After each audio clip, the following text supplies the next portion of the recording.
Good morning. Good morning. It is Friday, 9:05 a.m. on a beautiful Friday morning. I'm excited. We're going to be talking about football.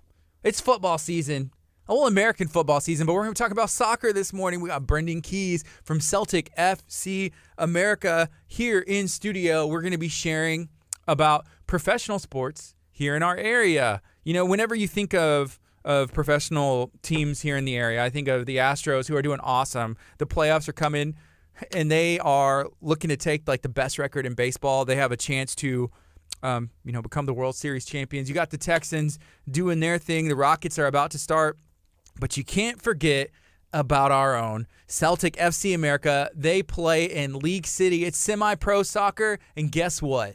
They made the playoffs. I got Ethan in studio helping me on the camera switching and just being overall awesome. Ethan. Yes. Have you played professional soccer before? Professional? Yes. No.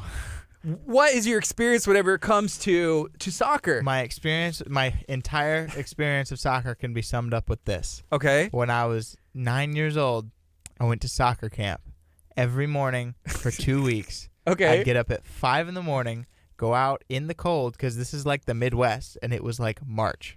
So I was cold. It's cold out there. I had a peanut butter jelly sandwich every day for lunch. And that pretty much sums up my soccer experience. Did you go for the peanut butter and jelly sandwich? Were you a soccer fan? Were you enjoying yourself? I was enjoying myself when I got the peanut butter jelly sandwich. But yeah, it's cold. I understand. This is cool. This is like the official USSL, and I'm going to call it a football because you know what? That's what Brendan told me. This is the official football of the USSL, United States Soccer League. You know, if I had that soccer ball, I'd probably have enjoyed camp all the more. Not going to lie. So, hey, stay tuned. Share this video out. We're going to have a lot of fun. We're going to be talking to Brendan Keys. He is the head coach. He's awesome. You know, we've had him in before, and these have been some of the best shows that I feel like we've ever had. And I'm going to say this right now. This may be our most viewed show ever. We are streaming live on KHEAradio.com if you want to hear some of the audio. The video is right here on Facebook. Smash the share button if you are watching this, and let me know where are you watching from. Whenever Brendan comes in, we have people watching from all over the world. Even from Hitchcock, Texas. We have people from the UK. We have people from Africa. People from places, and I'm not even going to lie, that I do not know where you are on the map. And I feel like, is that my fault? I'm an American, and you know geography. We're always like, especially like Texas people. Sometimes we can get in our own little bubble, and we're like, yeah, Texas is the best state in the 50 states. And then I'm like, well, where is this? And like, man, I should have paid attention in school, or they didn't tell me that. I think the most important countries to know are the ones like on your continent, and then everything else you can just kind of like wing it. So let me know, hey, where are you watching from? We're going to be talking about football. We're going to be talking about Celtic FC America. A couple things that I want to talk about before we jump into this with Brendan is the Talk of Taco Cook-Off. It's taking place October 12th, and you are invited. No matter where you are from in the world, I want you to fly in from all over to come to Lamarck, Texas. You can go to talkoftaco.com to sign up, and then you can eat some tacos. It's absolutely free to attend. It's on the campus of KHEA Radio and Abundant Life. You're going to have the chance to enter, and we're trying to find the world's greatest tacos. So I'm expecting tacos from Edinburgh. I believe I'm saying that right. I'm sorry. I'm butchering names. Thank you, Robert. But do they have tacos over there? Do they have tacos in Scotland? Do they have tacos in the UK? They have tacos. I don't know, but we have some awesome tacos right here in Lamarck, Texas, and I'm excited to be able to share this opportunity with you. October 12th, 9 to 3 p.m. on a beautiful Saturday. I'm calling it now. The weather's going to be perfect.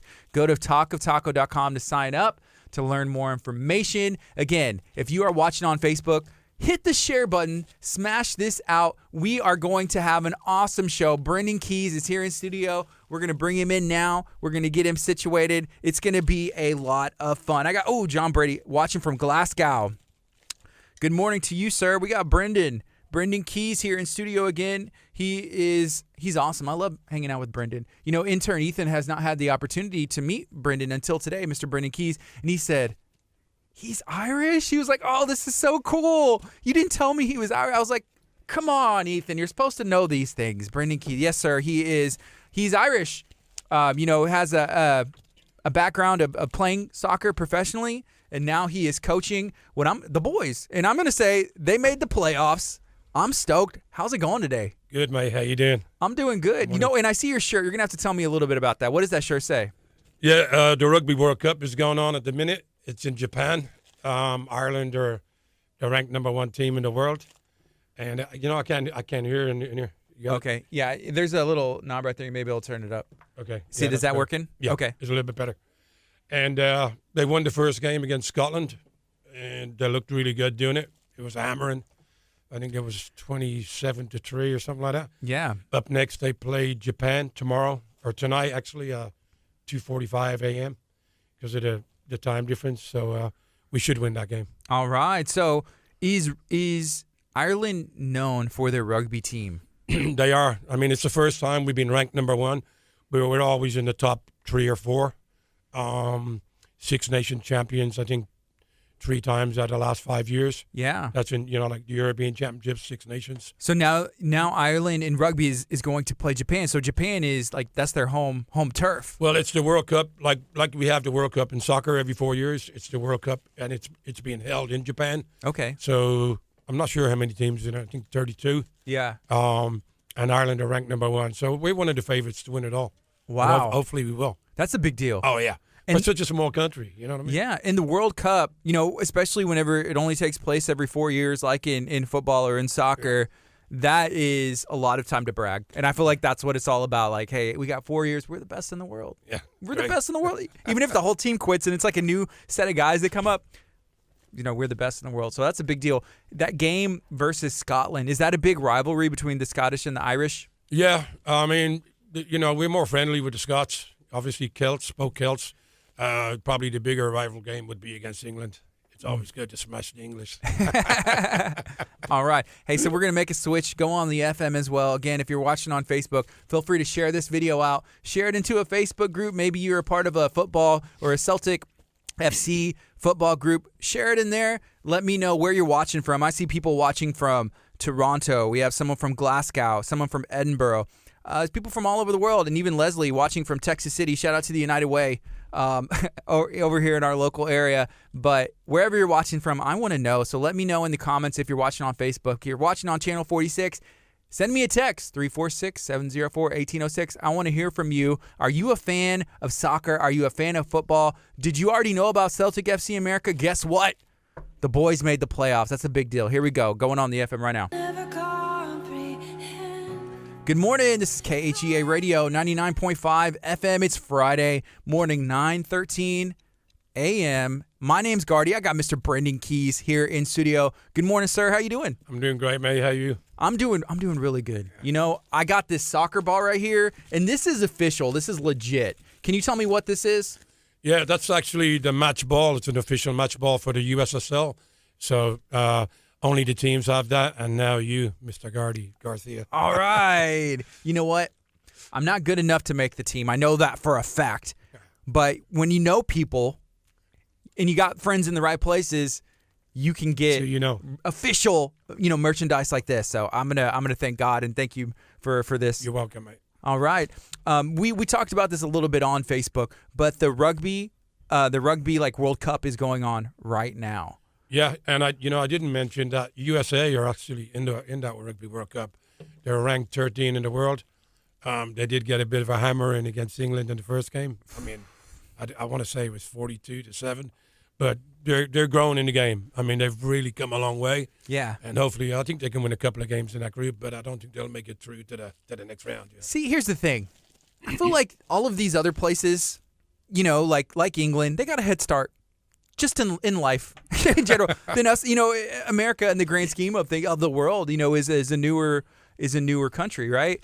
And so y'all been playing rugby since forever, and y'all been playing, football probably longer than us. So and you got your own sports, American football and basketball, baseball. Rugby has only really, come here in the last maybe I'd say 50 or 60 years. Mm-hmm. You used to have a rugby team now, the Sabres. Okay. The Saber Cats, I think they're called. Okay, cool. So get out and see them. It's a great.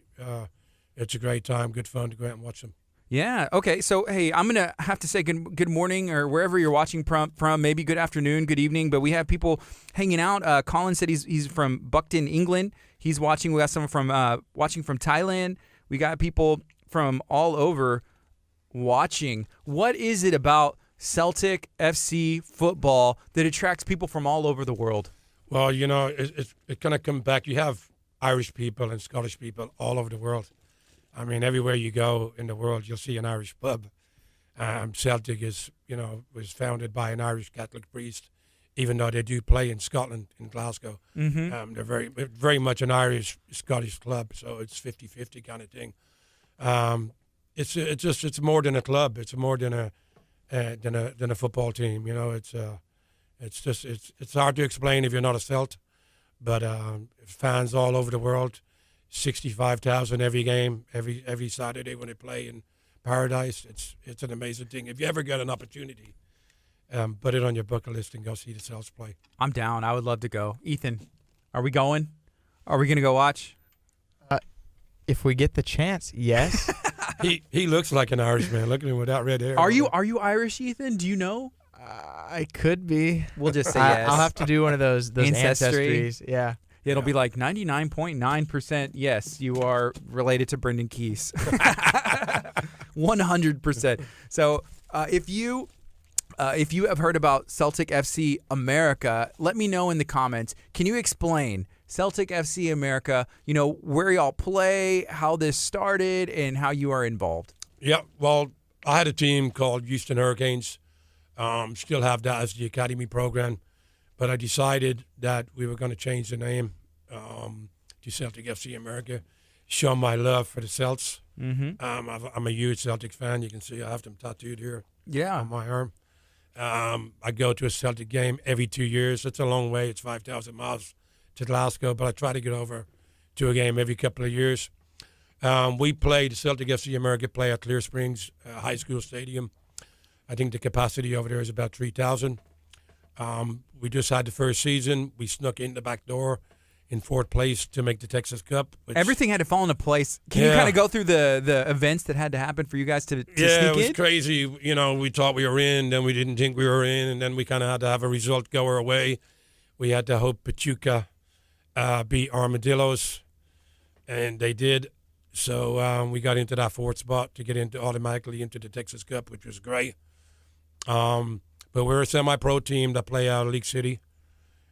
Players on the team are usually from 17, 18, up to 30 years old. But my team is the youngest team in the league. Most of my guys are young, under 20.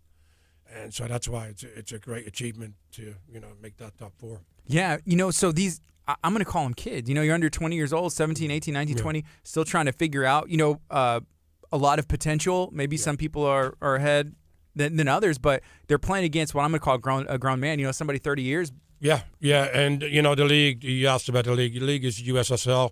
It's inaugural season. It's the first year. Atletico KHEA won, they were first place. Pachuca were second. And we're actually going to have the event tomorrow at La Hacienda Mexican Restaurant in Webster. It's a great place. I go there often with my wife. And the food is really good, so check it out. But we're having the event there tomorrow at 4 o'clock. Okay. And give out the presentation, and then we'll go forward with the playoffs. Texas Cup, November 9th and 10th, I believe, and it's going to be at Azteca Stadium in Houston. Awesome. So there's people watching from everywhere, all over the world, and you name drop Las Haciendas, Mexican food in Webster, Texas. Is there any Mexican food other places in the world that is quite like the experience you have when you go to Las Haciendas? No, I mean they popping up now. When I go home, I see Mexican restaurants in Ireland and England and Scotland. Do you try it? I do, yeah. I mean, I have tried it, but honestly, it's just not the same level here. The Mexican food here, I think it's better here than it is in Mexico. Okay. I know a lot of Mexican guys are going to give me a hard time, but honestly, I like the Tex-Mex better. Yeah, I was going to say it's a little bit of a different style with the Tex-Mex. I think we add a lot of the yellow cheese here in Texas that maybe some places in Mexico they don't. But no, it's good. Yeah, it's good. It's the same. Okay, here's the thing. It's the same ingredients over and over again, just prepared in a different way. It's like the exact same dish. I always say that. Yes. I say the same thing. They're like, let's fry it. Okay, now we won't fry it. Yeah. Okay, now we will. And then let's break it up when we fry it. And it's the exact same thing, but it's good. It's good. It's good.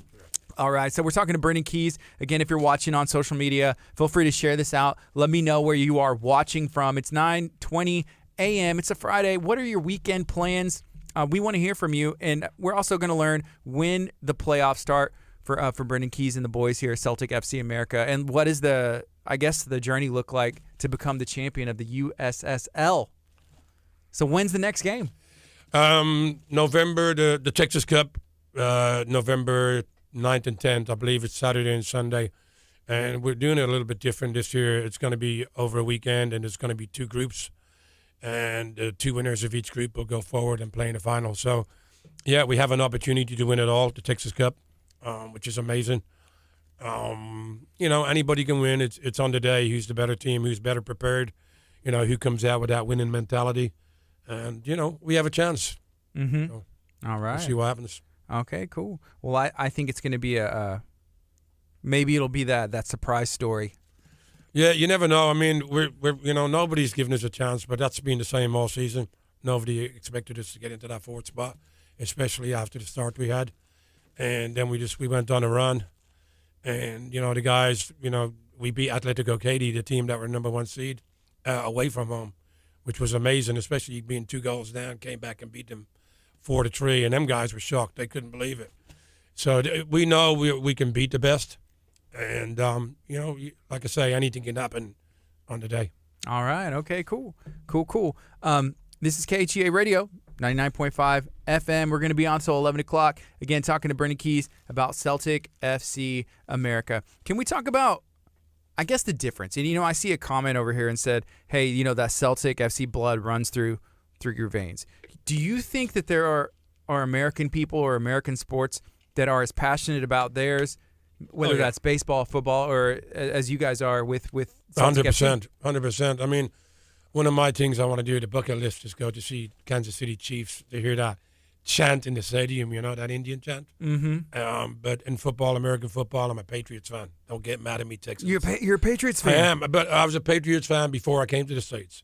So I came here when I was 21. Okay. 34 years ago. So, being Irish, I like the Boston Celtics, the Patriots, and the Red Sox. Yeah. Right, in baseball. Yeah. But I'm always going to cheer for my local team. I'm going to cheer for the Texans, the Astros, and the Rockets. Okay, I got you. Know what I mean? And it just so happens that the New England Patriots have probably the best quarterback ever, during this here recent history. Yeah. So that's pretty cool, too. It's always good to root for the winner. Yeah. Tom Brady, the greatest of all time. Hey, how do you think that they're going to do this season? I think they're going to win it again. I really do. I mean, it's so amazing. Every year people just say, he's 39, he's 40, there's no way. But they're looking like they can do it again. Yeah, I'd be dumb to bet against him. Yeah. Yeah, anybody would. Sorry, but I think they'll win it again, and then he'll probably retire if they win it. Yeah, maybe. I think he could play like 3 more years because he looks, I don't know, looks as good as he ever How many has. rings does he have, 5 or 6? Like 6. I don't know. He has enough. Yeah. He needs to share the wealth. Let somebody else win. Yeah. Well, I think they'll win it again, and he retires at the end of the season if they win it. Okay. All right. So I was talking to Ethan about Ireland a little bit whenever you were out there, mentioning some video production stuff, right? And I was talking about him like, hey, if we go, like eat some food and some other stuff, what's some traditional stuff in Ireland that they just don't have here? Well, bacon, cabbage, potatoes, it's really good. I actually had some in Kerry a couple of years ago when I went over there in an Irish pub. I can't remember. He's a famous Gaelic player that owned the pub. A good friend of ours, Elaine. Actually, she just did a channel swim from England to France just last weekend. Okay, that sounds far. Like I know. You're a crazy girl. I know she might be listening, but congratulations to her. Amazing. She's a good friend of ours. My wife and I actually stayed at her house when we went to Kerry, and she took us about, and we had some bacon, cabbage, and potatoes at this little Irish pub, and it was awesome. So that's a traditional Irish meal. But, meat and potatoes, it's big in Ireland. Cabbage, stuff like that. Yeah. I was sharing with my wife a story that you had told me last time that you were in studio about, I believe it's the Rangers and the Celtics games, how they've been playing for like 100 years. Yeah, it's a big rival game. The Celtics are the Catholics, Rangers are the Protestants. And that's what I told her. I was like, okay, so is one from, and you're like, no, they're from like the same place. This was from this part and this one. And she was telling me, well, why? And then I told her that. I was like, well, I think that they're historically Catholic the Celtics and Yeah. Protestants. So that makes sense. And how they can you share again? Because I think you said they have to limit the amount of people and police are out there. Well, they did. It never used to be. It wasn't that way. They used to allow up until recently 7,000, of the opposing team would travel, and they're only a couple of miles apart, 2 or 3 miles apart. They're in the same city. So, for example, if Rangers are coming to Celtic, they bring 7,000 fans. But now Rangers decided they're only going to give 700 tickets to Celtic. So, of course, Celtic responded the same manner. Same thing. And said, we're only going to give them 700 for that kind of thing. But a lot of it is because, they're worried about the troubles in the game. But it takes away from the atmosphere. Yeah. There hasn't been any troubles in the last 10 or 15 years. All that stuff is from the old days and 70s and 80s. It's good banter. Most of the time, there's no hatred there. It's just good banter between both teams. But right now, Celtic have got the better of Rangers. We're going for 9 in a row. Yeah. We won the triple 3 years in a row. So I think Celtic will do it again. I think they'll win the 2 domestic cups and the league again this year. And who knows, the Europa League, we could go have a good run in that too. We say there hasn't been any trouble, but sometimes a little trouble's good. Just like a little bit of trouble. Hey, let's let 100 more fans in, and then we'll see what that ratio needs to be at to where there's just a little bit of trouble, but things aren't out of control. Yeah, well, it's mainly just the looks and the banter. Of course, sometimes after the game, some fights break out on the streets. But see, now we're talking. Just to keep things. Do you like all that? You like a bit of a go or what? Well, I mean, who doesn't? I enjoy. Watching, a little UFC and MMA and boxing as much as anybody. You can get some free entertainment in the street as you're leaving the game. Maybe. Well, the Rangers, I mean, they're struggling at the minute. It's hard for them to take that we're dominating them for the last 8-9 years. And we're going to dominate them again for another 8-9 years. You know what I mean? But wouldn't you rather have there be, the historic rivalry that's there, isn't it better whenever there's, at least some... No, it's not. Just stop. Beat them every time. Okay, that's Put fair. them down. I mean, we played one Old Firm game already this year. A few weeks back, we beat them 2-0 at their home. And it was convincing. So I just see more domination for Celtic. Yeah, well, I think of the Houston Astros, and then there's the Texas Rangers. They're from Arlington and Houston. From here, the Astros in baseball. Yeah. And the Astros have been really good, and the Rangers have kind of fallen off where it used to be the other way around. Yeah. So that's not – I understand because I'm like, well, no, I don't want the Rangers to be good. I'd rather have the Astros be good. Right. The only place where I wish the team was better, and I didn't know I felt this way until it happened, was in basketball. The Houston Rockets and the Dallas Mavericks, because they were rivals for years, but the Mavericks got the best of them in those early 2000s over and over. And now the Mavericks, they've kind of hit a struggle, but it looks like maybe they'll be good. And that's the rivalry I kind of miss because it's not a rivalry anymore because the Rockets have just been the past couple of years. I hear you want it to be competitive, but still Win. this is more steeped in tradition. Yeah. So we don't want them to be too good. We want to win every time we play them. So that's just the way it is in our game. Yeah. Okay. So I have to bring this up. Whenever we switch to this other camera shot, if you're listening on 99.5 FM, Brendan, I think you got a big old coffee, right? And that's what I was going to bring up. It's actually just cranberry juice. Oh, really? And water. Okay, but you got your big Buc-ee's, big Buc-ee's cup. Yeah. And people here in Texas have a pride, Texas things there's Texas trucks, Texas edition, random stuff, right? Shirts with everything, Buc-ee's is great. Is that fair? Are people in Ireland and from Ireland kind of have that same kind of pride? Yeah, absolutely. I mean, if like your team, your country, your city, we're very proud of where we come from. Irish people are very proud, just like the Americans. That's one thing when I came, especially in Texas, you realize how proud Texas people are of their state and how proud American people are of their country. And it is a great country. So, but it's the same back home. Is it weird that we're proud of our gas stations like Buc-ee's? Well, Buc-ee's is brilliant. I mean, you go in there, they have everything. It's like a restaurant, grocery store. The restrooms are immaculately clean. I mean, it's a great concept. It really is a great idea. I love Buc-ee's. Every time we go on the road with the team, all the players say, "Hey, coach, let's stop at Buc-ee's." I don't want to go to a restaurant. We can stop at Buc-ee's. Well, you can get everything. Yeah, it's great. The cleanest restrooms, and then there is the restaurant and everything. So Buc-ee's, if you want to sponsor the team. Hey, I tagged Buc-ee's earlier already because we had that logo. Yeah. And it looked like a lower third. And, if we can have a Buc-ee's Cup there all the time and, hit up Celtic FC America, why not? Yeah, exactly. Are y'all looking for sponsors? Y'all sponsor with local places? Absolutely. We're always looking for sponsors. If you see on the page, we have the banner up with the sponsors we do have. So, yeah, if you want to sponsor the local team, give us a call. All the information is up on the website. And all right. I'll give you my phone number later. Yeah, cool. So if you search Celtic FC America, like on social media, you guys pop up, right? Yeah, we have a Wikipedia page. We're on social media, Facebook, Twitter, Instagram, and all the other platforms on social media. But, yeah, it'll come up. The Wikipedia page, I'm like I told you before, I'm not great with social media. So the Wikipedia page was put up by, whoever. Yeah. And I got somebody to change it over to Celtic FC America. So I think it is. If you type in Celtic FC America on Wikipedia, it'll come up. Okay. Can you share a bit about?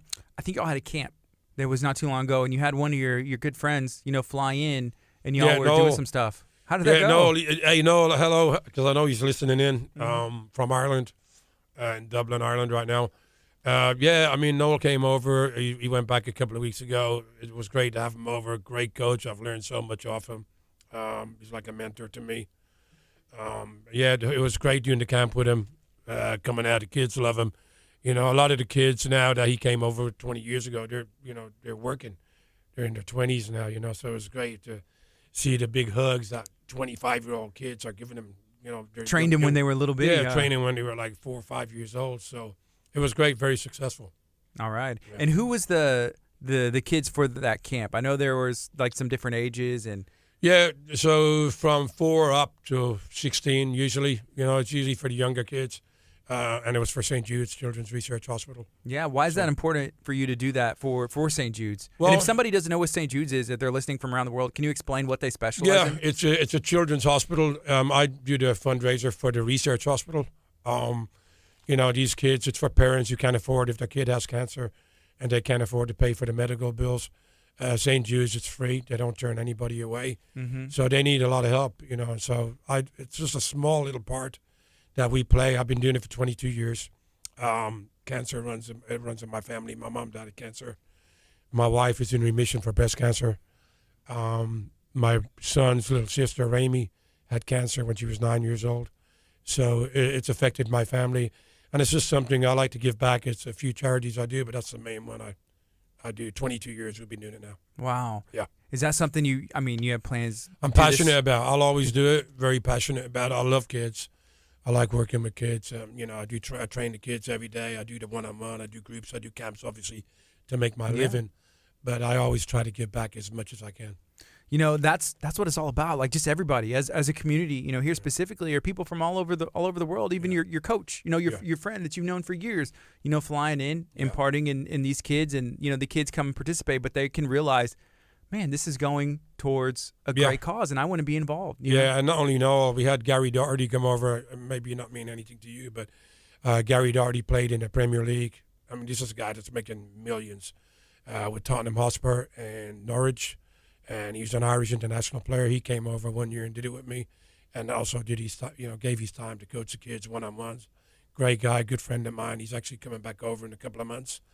He retired about 5 years ago because of knee injuries. He's about 39, 40 now, but really good guy. Gary Doherty played with Spurs, so a lot of guys listening in from back home, they'll know who he is. Okay. Yeah. So, the playoffs are starting. I think last time we were talking about like, okay, well, what's going to happen? And I knew it was up in the air. So what's the rest of this year look like? Because the season starts, I think you mentioned to me, in March. Yeah, the new season, the second season will start in March, but we have the Texas Cup, which is like the playoffs, November 9th and 10th. Okay, so November 9th and 10th. November 9th is my son's birthday. Where is that going to be? Maybe I can talk him into having his birthday party there. Yeah, bring him out. It's I want to say it's Azteca in Houston. Azteca, I'll send you the details. But okay. It'll be up on the platforms in the next few days. Yeah, we'll share that out and invite everybody. If you want to go and you have an opportunity, I'm calling it now. Celtic FC America, they're the champ. Texas champs. No pressure, huh? No pressure. I'm pretty confident whenever it comes to this. Because you know what? Nobody else has the support of KHEA radio. Right. And that counts for something, at least in my head. If nobody else is, that counts for something. We'll try and do it for you then, Gardy. Okay. I just want to be one of the boys. You're one of the boys. I just You're want to be definitely one of the considered boys. like an adopted one of the boys. Yeah. Where did that come from? Because I've seen a couple things. It's like Hail Hail and like the boys. Is that just a traditional thing? Yeah, if you go on the Celtic FC website, the Glasgow Celtic, and you see nicknames, they'll say the boys, the Celts, the Hoops. And I think if you go, I don't know if you can go on ours and see real quick, but I think it says the same on ours. I know it says the boys, and I think it says the Celts and the Hoops. So you can maybe check that out for me. But yeah it's, we put it's BHOYS. It's an Irish thing. The boys instead of BOYS. And girls, we'll add a H in. Same thing. It's just the accent. Yeah, okay. Like I've been here 34 years. So when I first came, it was like this. Jesus, how's it going there, Gardy? What's the crack? You all right? Yeah. Nobody could understand me. So I was like, but it's eased off over the years. The accent, it's not as strong as it used to be. Yeah. Yeah. Whenever somebody meets you and maybe you go back, you said every 2 years to go watch the Hoops. Yeah. The boys. I'm trying to say it, I feel like I you're fit getting in. Right? better. You're okay, getting better. good. And do they say, where have you been? Like they hear do. you and say, what happened They here? do, because Americans tell me, oh my God, your accent is so strong. And I go back home, they say, like, you're American now, But but it's great to go home, man, and see the team play. And I'm trying to get tickets for the Rangers, Celtic Rangers game at Paradise. So I need my mates back home. If you hook it up. can hook me up for me and my wife, I'd really appreciate it. The 29th of December they're playing. Yeah. I mean, it's a huge game. It's the biggest game in football. Okay. And we're going to spank them at home. Ooh, So okay. great, you know what I mean? Yeah. 3-0, 4-0 to the boys. There you go. Hey, my wife, she watched, and she's probably watching right now. She said, like, talked about your accent. She was like, "Oh, it sounds so cool." That she felt like you would be a character in a movie. Like you see the Irishman, and you have this good like timbre and like, hey, Come on, Hollywood! I'm ready. I'm available. Yeah, I can see it now. Like you're in Ireland and just like on like on the streets, and I imagine Ireland it's raining. I don't know. It's just always raining. yeah. That's why we got the 40 shades of green. It's so beautiful because it rains a lot in Ireland. So when they have the Brendan Keys story, the movie, and it hits Hollywood, like Brendan Keys as Brendan Keys. Yeah. You could play yourself because you got it. Why not? You got what it takes. Why not? Okay. Be great. Awesome.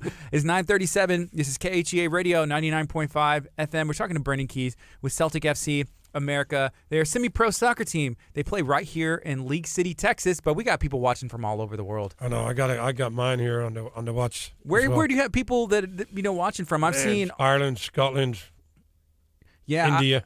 I saw places I was like, I don't even know if I know how to pronounce that. But again, if you're watching, say in the comments, where are you watching from? If you're watching on Facebook, I want to hear from you and let us know where you're watching from and how you are connected to Celtic FC or to football or who you're a fan of. And, you mentioned December 29th. That's the next time that the Rangers play the Hoops. Yeah. We're at home the 29th. So, yeah, that's the next game, the Glasgow Derby. Are you trying to go to that one? Is that the one you're trying to go to? I'm going home. I'm taking my wife. We're going over to England, Ireland, Scotland, and I'm trying to throw in another one while we're there, maybe Switzerland. Okay. Because the last time we went over, we had planned to go to Ireland, Scotland, Switzerland, and Italy.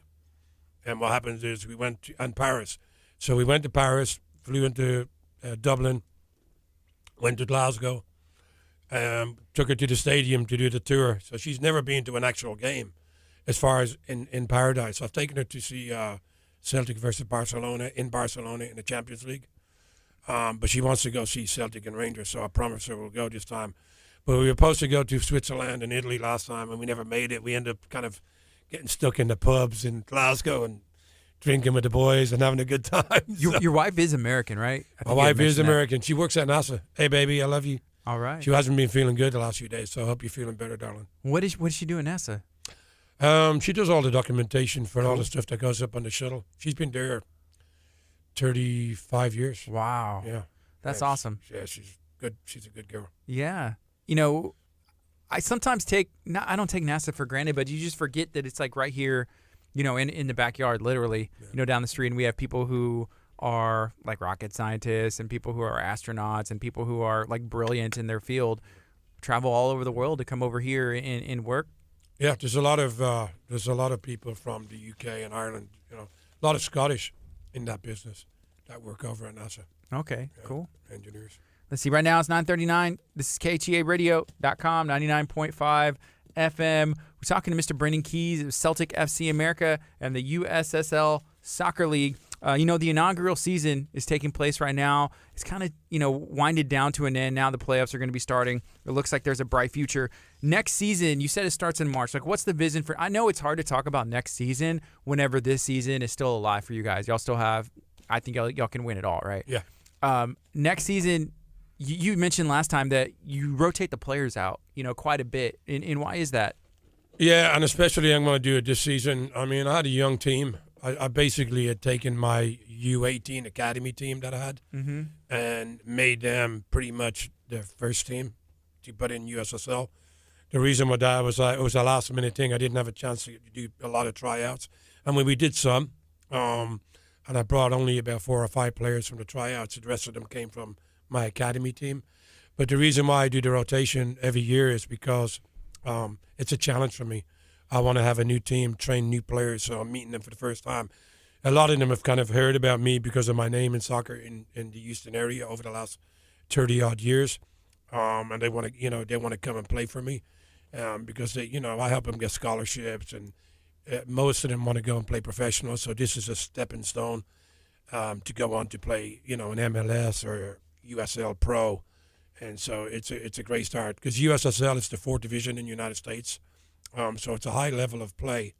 There's only 3 of the divisions above us. So, wow, players want to. This is where they come to progress up the ladder. So it's MLS is at the top in the United States. MLS is number 1, and then it's USL. So USL similar, and the USL have 1, 2, and then we have USSL, which is our league, which is the 4th division.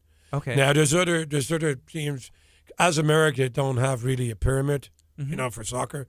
It's not like anywhere else in the world. You have many leagues that are 4th division.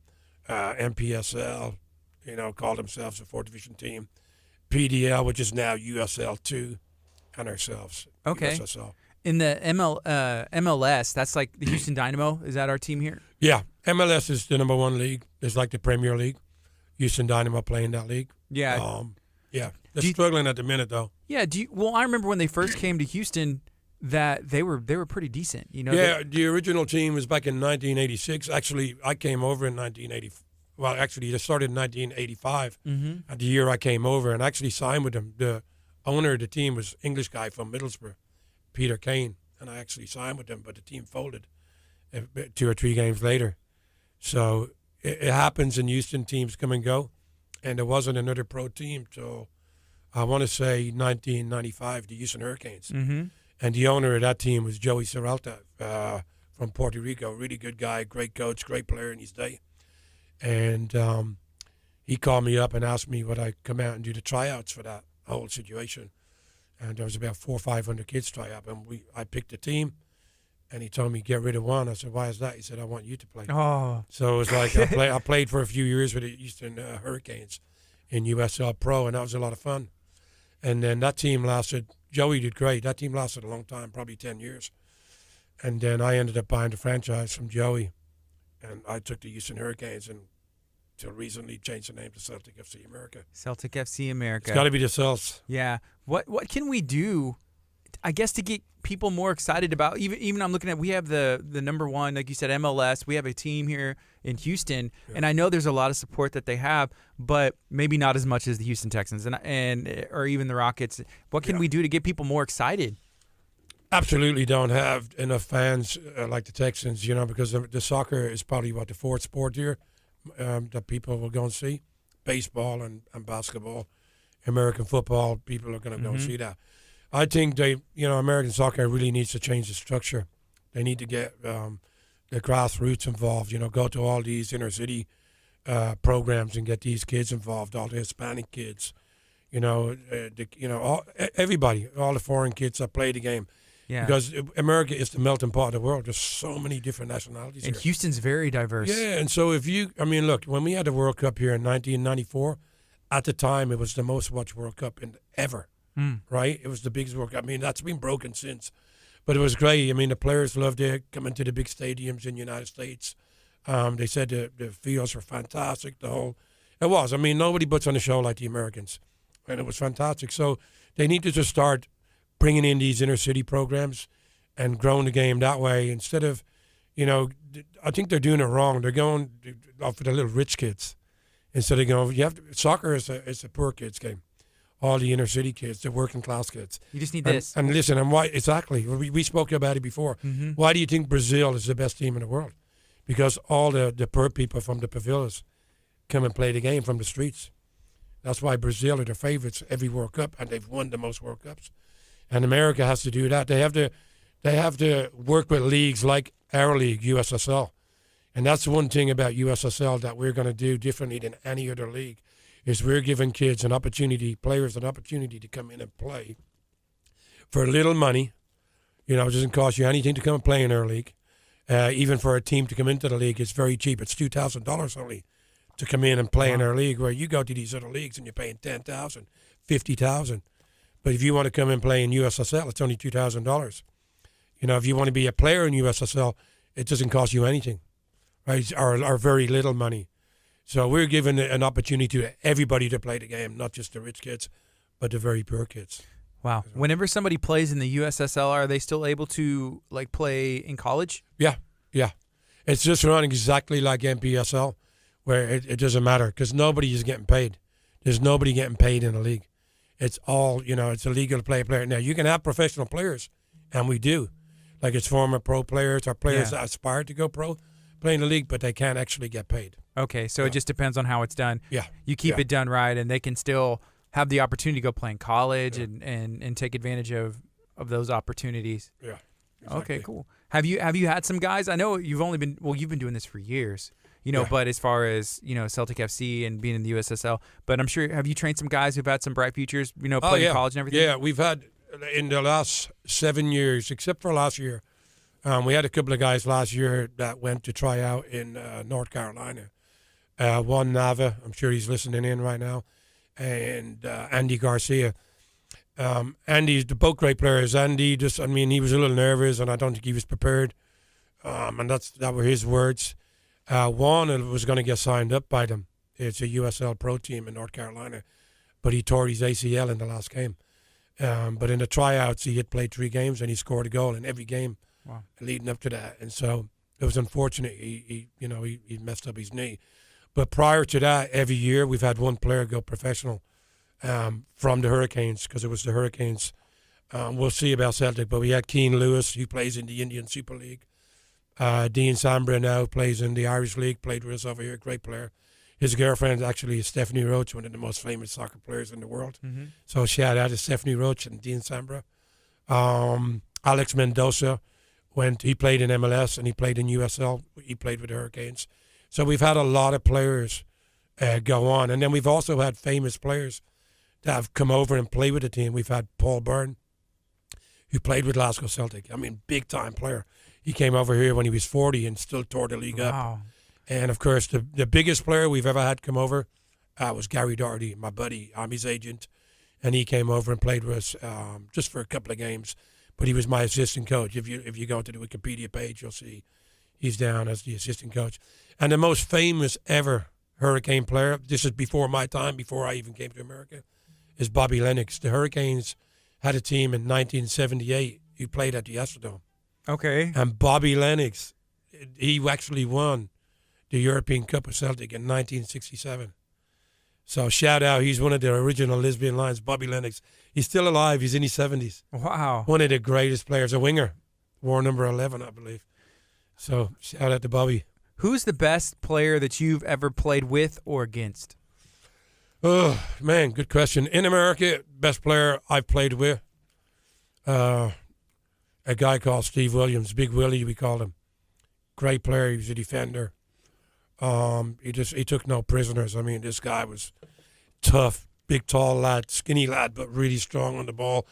But had technical ability as well for a defender. Won everything in the air, and great pass. He was the best player I played with here in Houston over the last 30-odd years. As far as against, wow, that's a tough one. There's been some great players I played against over the years, but to pick one out, you put me on the spot with this one. I have to think about it. There was a guy, I think he was from Honduras, Tulio Papalama. I played against him and with him. Mm-hmm. and he was fast. So he was a little small guy. So I hated playing against him because he was so quick. You know what I mean? He was gone. Yeah. But I said, hey man, why didn't you come play with us? You can play in the same team, and he did. So Julio, if you're listening, he's still around. Yeah. He's a hell of a player as well. Are soccer players generally smaller? Because you're not a small guy. Like, is it depend? No, I look like a rugby player now. Because I'm in my 50s now. But my playing weight when I played professional was about 175, 178. But I'm a big guy. I'm 6'1", 6'2". Yeah. Most players are, I would say, their weight would be around 165. Professional players today. Because today it's a little bit different back in my day. Now it's not just about being very technical on the ball. You got to be an athlete. You know what I mean? You got to be fit, nutrition has got to be right. I mean, and a model. Yeah, like, you know what I mean? Yeah. Like David Beckham was more of a model than a footballer. I mean, to me, he wasn't in the top 500 ever. Yeah, it was like, okay, you're a better soccer player model, and then it's like, okay, it's like 50-50, and it's like, okay, now you're more of a model than you are of a soccer player. Yeah, right. Yeah, exactly. It's getting ridiculous. But yeah, it makes sense. It makes sense, I guess, for like a team, like sponsors, like Gillette. Like, yeah, can you sell some Gillette? Yeah, we can. Okay, we got about 5 or 6 minutes left. I mean, is there anything else you'd like to share that we haven't touched on, or you want to maybe touch on again? Yeah, just like you were saying earlier, the new season, it starts March the 14th. That's the date. That can change, but March 14th, it'll be in March for sure. So the second season, we'll be doing tryouts probably, I'd say, November, December, January. So hopefully we'll have the team together and we'll do a training camp in February and getting ready for the new season. Website is CelticFCAmerica.com, CoachKeys.com for my personal, if you want one-on-one training. And my phone number is 832-748-1001. We're up on all the social media platforms, so you can get hold of us easy. We have a Wikipedia page, so if you put us in your phone or your laptop, we will come up. All right. FC America. So yeah, if you want to get a hold of Brendan Keys, Mr. Brendan Keys, you can go to CoachKeys.com. That's KEYES. CoachKeys.com. You can email him Brendan@CoachKeys.com, and you can find out more information. Or on social media, send him a message as well. That's a great way to communicate with people from all over the world, as y'all have found out today. And let me know one more time, where are you watching from? Even if you've already commented, it's just cool to see people and Celtic, fans from everywhere just kind of tune in and support their own. Yeah, that's the great. You said it right there. You hit it on the head. The one thing about Celtic fans, they all support each other. So I'm not surprised that we get whatever. What did we have last time? About 10 or 12,000. Mm-hmm. So hopefully we'll break the record and get 15,000. Let's go. That's what I was telling Ethan, and I said that even at the beginning of the show, whenever you were still out there, I said, this has the opportunity to be our most watched program ever, and it may very well be. So that's exciting. Yeah. So tune in to us all over the world. Hail. Yeah. Share this out. Share this out if you're watching on Facebook. If you're watching on Channel 46, call a friend. Tell them to tune in. Tell them to tune in to 46.2 right here in Houston, Texas. If you are one of our Facebook friends and family, or you are part of that Celtic FC family, thank you. Share this out and make sure that you support Celtic FC America as they make some moves in the playoffs and kind of follow along. And here's something that I'm excited about, the opportunity, because we're talking about hopefully next season maybe live streaming those games so people can watch from everywhere, because there's fans all over the world and they would support even the American club. Yeah, that's great. I talked to your buddy out there a while ago. Forget his name again. I forget it too. That was funny. He's gonna get us back for that one, especially you. But I was talking to him and he said they'd be interested in coming out and streaming the games next year. Yeah, which would be great. Because it's going to broaden the base, and people back home in Scotland and Ireland and around the world will be able to watch the games. Hopefully bring in a lot of sponsorship for both the radio station and the team. So that'd be a great partnership. I'm looking forward to that. And that'd be cool, because then you can think about it. We can have like Irish sponsors, Celtic FC America. Whenever, that's the beauty of the internet. Yeah. The audience isn't just 99.5 FM. Use the internet, get the right tools, and hopefully we can get Guinness and Jameson to come on board. The big ones, huh? Yeah. All right. Hey, thank you for joining. No problem, my Again, friend. Thank and you for having me. I appreciate you. This is KHEA Radio, 99.5 FM. We'll take a break on the FM, and we're going to keep it going as well. But we'll bring Brendan back, Brendan Keys. If y'all are interested in learning more about Celtic FC America, let me know. Let me know in the comments. If you want to continue having Brendan come on, let me know. This is KHEA Radio, 99.5 FM. Thanks, guys. Hey, thank you. Appreciate it, I buddy. like that hat, too. I'll have to get you one. You don't want this one. I've been wearing it too much. But I'll bring you one next time. Okay, cool. All right, bud. Cool. Thanks, mate. Ugh. You're the man. My leg see hurt ya. this stiff today. I did 4 sessions yesterday. Ooh. Yeah. Thanks, bud. I feel you. I see you. Yeah, that was Brendan, Mr. Brendan Keys, Celtic FC America. If you are a soccer fan, if you're a football fan, let me know. I know it is the most popular sport in the world, and I think more people need to play it here in the States. That was the sport, as a little kid. I remember being 4 years old, and that's what I kind of started with. But it's just a lot of running, and I don't know if I was like a lazy little kid. I was talking to Ethan. He was like, yeah, it was just really cold outside. I think it depends on, where you're from and like what the weather's like and a lot of other things. So there's always a lot of distractions, but I think staying active and teamwork are maybe two of the most important things for kids to learn. And soccer is actually maybe the best way for them to do that, for them to learn teamwork, for them to stay active and not just be on devices or watching videos all day long or playing video games. So make sure that you get your kids active and check out Mr. Brendan Keys. You can go to CoachKeys.com. You can email him, Brendan at CoachKeys.com. And also, he gave his phone number out there. That's 832-748-1001. Let me know. Let me know if y'all are fans of soccer and who's your team. Who is your team? My first soccer team when I was 4 years old, we were the Rebels. And that's why I turned out to be how I am today. I'm just kidding. But it was like a royal blue and the Rebels. And me and my best friend, we were on that team. I can't remember if we were best friends because we met on that team or we were best friends before that. Because, whenever you're 4, you don't really remember much other than I played soccer, or I tried to. Have you ever watched little kids play soccer? That's like some of the best entertainment, no matter who you are. What's up, man? How you doing? Dude, I'm doing good. So we're switching it up. Hey, what are you drinking? Coffee? Yeah, I'm drinking coffee from my sponsor. Who's your sponsor? The company is Grizzoffi Coffee. Cool. That's Grizzoffi Coffee Catering. They they cater coffee. They bring the espresso machines out to your events or wherever you want to have them, and so your clients get I've seen them at like teacher in service. I've seen them at wedding stuff. I've seen them at like high dollar listings for houses. Do they work it too?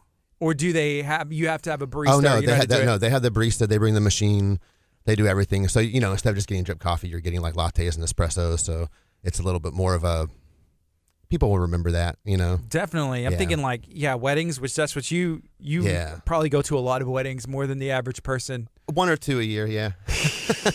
Yeah, we do a lot of them, and it's really cool. The beans are roasted in Houston. It's Cruiser Coffee, and they're roasted up in Eastwood. And it's probably the best beans I've ever had. What's the Can you write it down for me? What's the name of this? You said. Well, the beans are Cruiser Coffee. Okay. And then the company that runs the catering is Grizzoffi Coffee Catering. Grizzoffi Coffee, because I couldn't repeat like. No, it's GRIZZAFFI. Grizzoffi Coffee Catering. Yeah. Awesome. Okay. Cool. Yeah. I'm a fan. I have some coffee right here, but I've been kind of working on this drink a little bit, and I'll go. Sometimes I go back and forth, but coffee's good. It's a part of who we are now. Yeah, it's like a lifeblood. It's become a problem in our household because it's like we'll probably go through about a pot of coffee in the morning, and then by about 2 or 3, I'm making espresso or cappuccinos at the house. So. Okay. I got you. Hey, I see James, you just asked a question. He said, hey, when's Brandon coming back? So check it out. You will be able to go back and watch this video as soon as this live stream ends. We had Brendan Keys in for 1 hour, and we were talking about everything Celtic FC. Everything Celtic FC America. We were talking about football, soccer. We were talking about the Rugby World Cup that's going on right now. And I learned that, that Ireland is doing some big things. I think they're playing Japan. The World Cup for rugby is in Japan. So that's their next match that's coming up. So once this live stream ends, you can go back. It'll be like a online podcast right here on KHEA Radio, and you'll be able to go back. So maybe even like tag this video or comment in there, and it'll be pulled back up. So right now we're switching it up. We're talking photography. We're don't talking have to. technology. Do you I'm play a soccer fan. We don't have to. Really? Yeah, my wife. She's been on the show before, and so I wasn't before I met her. And So she kind of put you on? Yeah, she kind of put me into it. I mean, I didn't have a hatred for it or anything, but she started taking me to games and whatever, and then so I've been a Dynamo supporter for I guess since 2007. Yeah, like an actual supporter in the supporter group and everything. So that's cool. Yeah, so we don't throw things on the pitch lit on fire or anything, but we have a good time. Anyway, yeah. Yeah, soccer here in Houston, I feel like it's catching on. Whenever the Dynamo first kind of came in to our area, it took a little bit, I feel like, but they were really good. I think they won some championships. Well, what happened was we got 2 immediate championships, but we bought a team. Like we got a team that came Then in. moved We got here. a good team that came here. We had 2 years before we managed to screw it up. Yeah. You know what I'm saying. So that's how it happens sometimes. And we've been okay since. I love Dynamo. We do really good. It's hard sometimes. Yeah. Well, I feel like, with the WNBA, whenever it came to Houston, the Comets, the Houston Comets right. back then, I think they had 4 championships in a row. Season 1, 2, 3, and Right. 4. They won. And so people kind of got It was a big deal. it was a Yeah, big deal, but then yeah. first championship, second, third, fourth, and then you get spoiled to it. Yeah, you have to and be it's a like, fan. what? They don't win? Like they didn't win the championship this Right. year? And then the team, I think they dissolved, is what happened. There was like a selling of the team. But that's the problem is I think. Yeah. Right? It's like what happened to the Arrows, Right. right? No one really knows for sure. They couldn't afford their building anymore, probably. Did you ever No, they go and didn't. watch them play? No, I didn't. And I like hockey. And I didn't because, marketing. I went to one game, and I grew up, the Arrows, in the 90s and those Right. 2000s, they were here. And I only had the opportunity to go to one game, but then I kind of feel bad. You look back and it's like, I should have tried to go It was more. right there. Yeah, right there off whatever, El Dorado or Dixie Farm Road, whatever that is. Yeah. Yeah, their little stadium that they practice in. You could just go and watch them and Mm-hmm. little ice rink. Yeah, it all dissolves. Sometimes you never know what you have until it's Gone, right. That goes for everything, like relationships, Yeah. job opportunities, just amenities, like being able to watch, professional hockey. Oh, we don't get that anymore. We've been getting a lot of that in Houston lately, just with like what's happened on 146 in Seabrook. I grew up there, and like the old ice house getting tore down, and all the old relics Yeah. from Seabrook going away, and then Astro World went away, and all that. Yeah, Yeah. you used to do all that stuff, and then you don't, and you look back like, man, Should have took more advantage Yeah. of that. oh well, Yeah. progress, right? And then maybe things will come up. I'm hoping, that construction there on 146 will maybe make some improvements once It's needed, done. but I don't know. I'm glad I don't live there anymore. I love the place. I grew up there, but Where do you live? we live out near the Beltway. Okay. Yeah, it just had to get more centralized just because we service the entire area.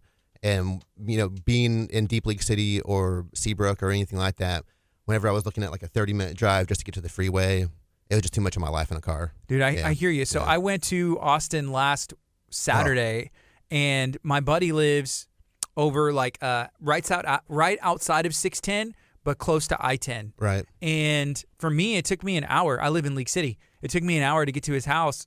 And then from there, it took him 2 hours and 20, to get to Austin.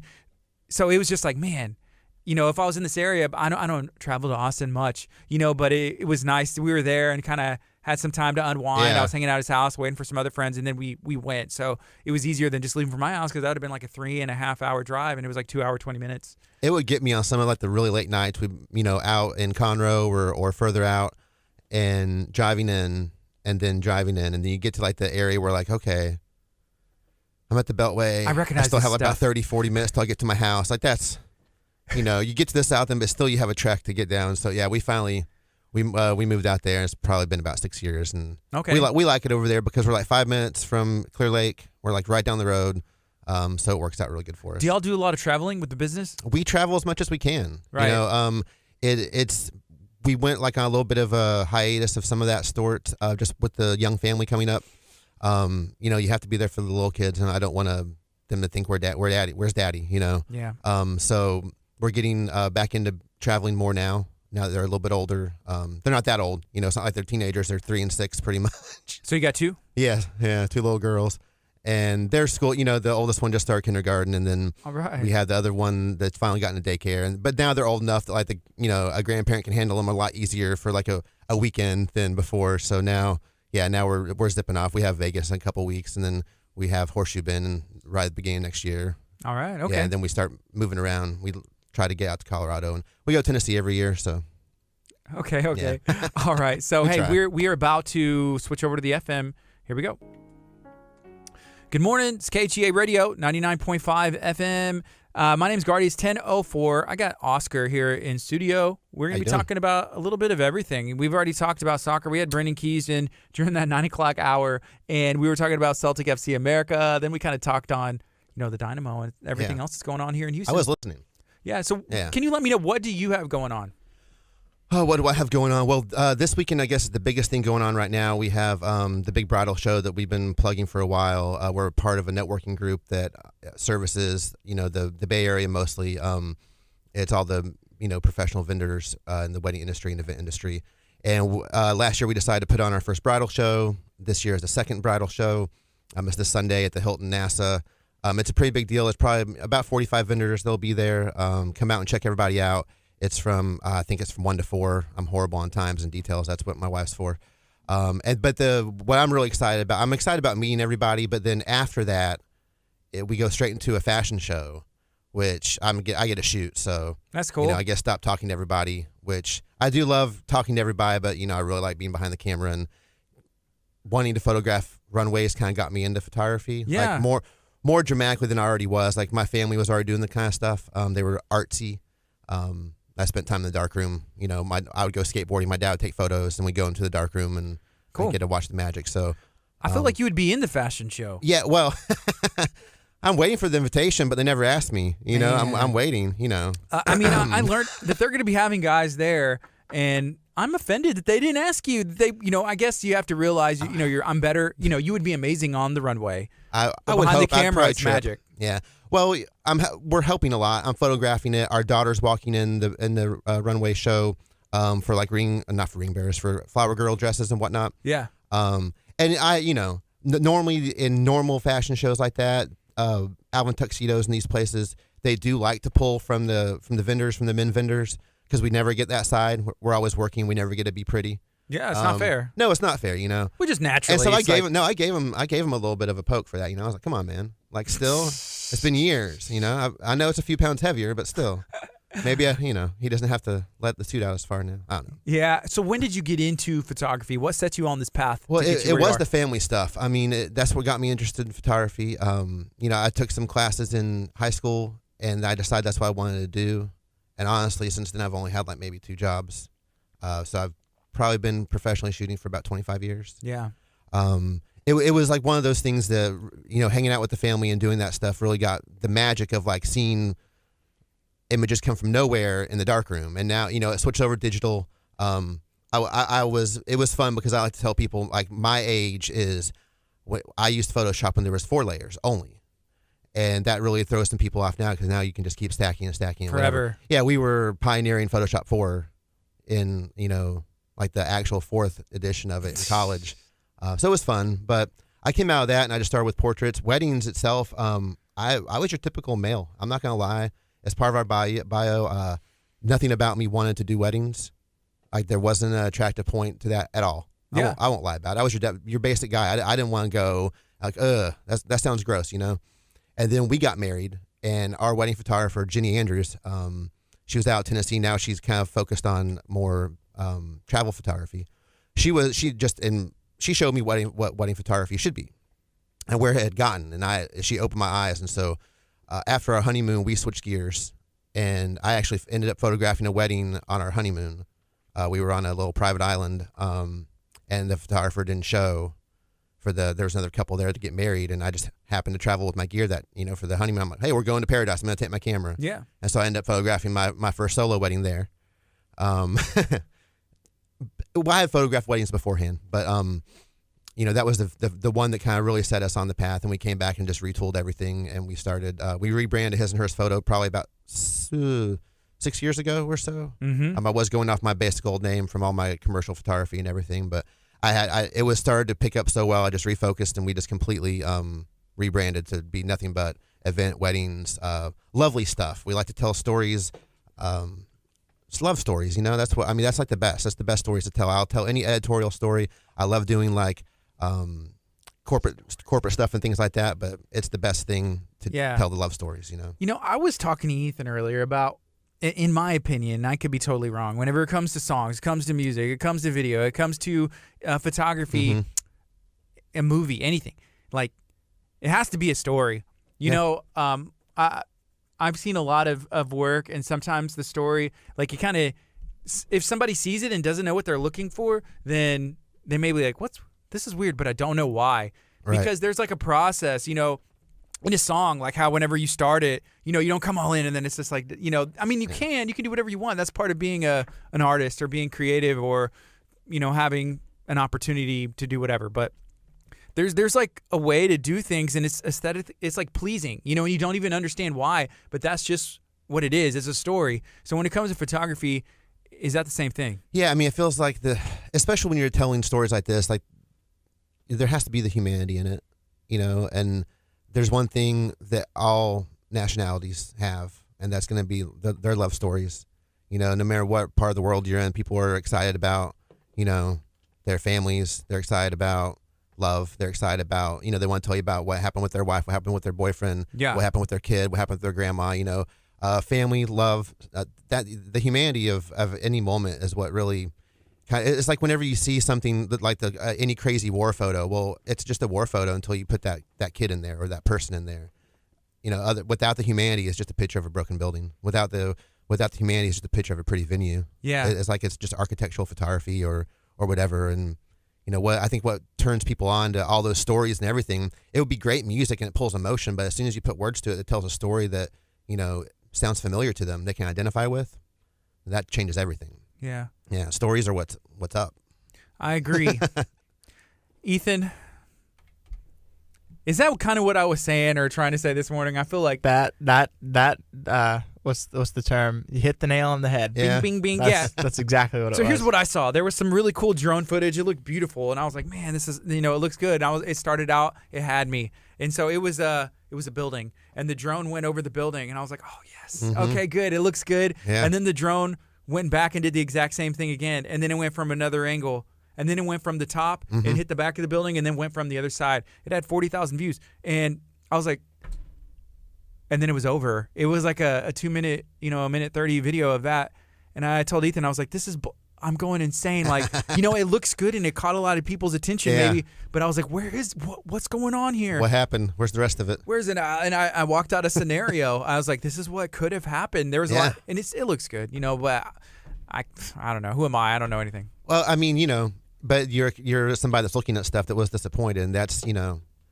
it's weird because I'm not a marketer. I get into marketing stuff. It's real interesting now. Like if you were to post like a video to try to promote your business or something on Facebook, they'll pop up a little thing that says, you know, we're going to show this to more people if you have it over 3 minutes long. Right. You know, like if you're pushing an ad or something. Oh, I've seen it. Yeah. And so they're like, hey, man, no, this isn't worth it. Like you're not telling the story. You know, make it longer. They're telling you. They're not giving you the details, but they're telling you, hey, people want to watch it. They're going to watch, and when they're watching, you got to keep their attention. But yeah, I mean, you got to tell the full story, or you feel like you're wanting something. Yeah, there's about 4 or 5 things. It's like, oh, the caption, the tag, if you do this, you know, to reach the best audience. And that's the Facebook is literally telling you these things matter to your to our algorithm and to our audience, because that's what they want. They want people to view info inside of social media, inside of their platform. You know, they don't want to send people out. You know, if it's like a short thing like, hey, click this link, go here. They may limit that. They don't want you. Just like as a business, you know, you don't want anybody leaving your website. Right. For any reason. Like if they're on my website and they're trying to buy it there. But yeah, if they have a question about photography, if they can't find it on my website, then I failed. Because they're going to go to Google, they're going to type it in, it's going to pop up. Someone already wrote a blog on it that's on their website. They go to that blog, and now they're pixeled and in their situation. So, you know, they have them. And the worst thing you can do is let somebody off your website, whether you're Facebook or Google. Like Google doesn't want you leaving them for Bing. They don't want you, I can't find it on Google. I need to go find it. Like, where's Yahoo at or whatever. They don't want that. Yeah. You know, because once you go over there, you're more likely to stay there. So That makes sense. All right. Right now it's 10:14. This is KHEA Radio 99.5 FM, talking about his and hers photography right now. And I one thing that your wife had mentioned whenever she was in, and they were talking about the bridal show, which is really cool. She said that whenever going into the relationship, getting married, that you had to be compatible in gear. She likes to say that. Yeah, it wouldn't have been a deal breaker for me. Maybe for her. Like if you shot Sony. Oh God. And she's. Oh no, I mean it's hard because I get all the new tech. I hate Sony as a company. They just make crap products. They really do. Like I've never had a successful DVD player purchase in the 90s. Like as growing up, I've never had a Sony product that lasted. What about like a Sony refrigerator? Yeah. That's the thing. They touch on everything. Yeah, you know what I'm saying? It's like, so whenever I see that, I'm like, hey, they make good stereos or whatever. The technology is great, and I don't dog people for using the Sonys because they do have fantastic dynamic range and whatever, right? But, they break. Like everyone I know that shoots Sonys has extras because they just break. And I don't mean the technology like the body shells. They just break. So like I need something tough. I shoot Canon. We shoot Canon. We'll see. We might change. Who knows? But it's all tools. It's whatever's going to do the job best. I don't know. Yeah. They're all tools. Like, yeah. That's what you said. And they kind of do the same thing. They do. And it's a matter of preference. Especially now. Point. At one point in time, there was a big difference between cameras. There was a light tight box and your glass, Now it's a little bit different. The technology has kind of grown, especially in the past, 5 or 8 years. It's really, grown very quickly. I've been very impressed with what it's capable of now. Yeah. I started in the film days. I really learned how to shoot on medium formats and 4x5 cameras. I like the big stuff. And I was like one of the last people to want to go digital. I didn't want to go digital. I was one of those guys. But I wasn't like a diehard. I wasn't like I'm going to die with this format. It wasn't going to be one of those. As soon as I was just waiting for technology to catch up, I just wanted to see that the image actually look as good as a negative. And then now we're way past that. We're so far past that stuff looks real. And that's like one of the bigger complaints that you hear about some of the Sony cameras is the fact that they just they don't look like a photograph anymore. And the people are taking them and then running, actions on them to make them actually look like a photo. There's Canon Color, just known as Canon Color. People love Canon Color, whatever. You can adjust anything, right? But they're actually taking these amazing lifelike images and then kind of dumbing them down just a little bit. I mean, who needs 3D in a photo? Yeah, there's some people that I know whenever it comes to like music production, like the digital, they want to be analog, everything. Right. And I'm like, man, the technology's here. And now even in like amplifiers and pedals and things like that, they can mimic it exactly. And someone could, appears to be like, well, no, it doesn't sound. But they're getting pretty darn close. How it's that technology has allowed us to do it in a more affordable way. It's really fun. But I understand because some people are like, well, you can never get it. But you can get it. I mean, I see like the big thing right now is people making stuff look like old Ektachrome and things like that, and Kodachrome and Fujicolor from back in the 80s and whatever. I just heard something about you're the audio guy. There's some Yahoo or Amazon just put out some new file that's supposed to be like make it so that you can hear recordings like you can hear like with the best needle on vinyl now. Like they just released some file.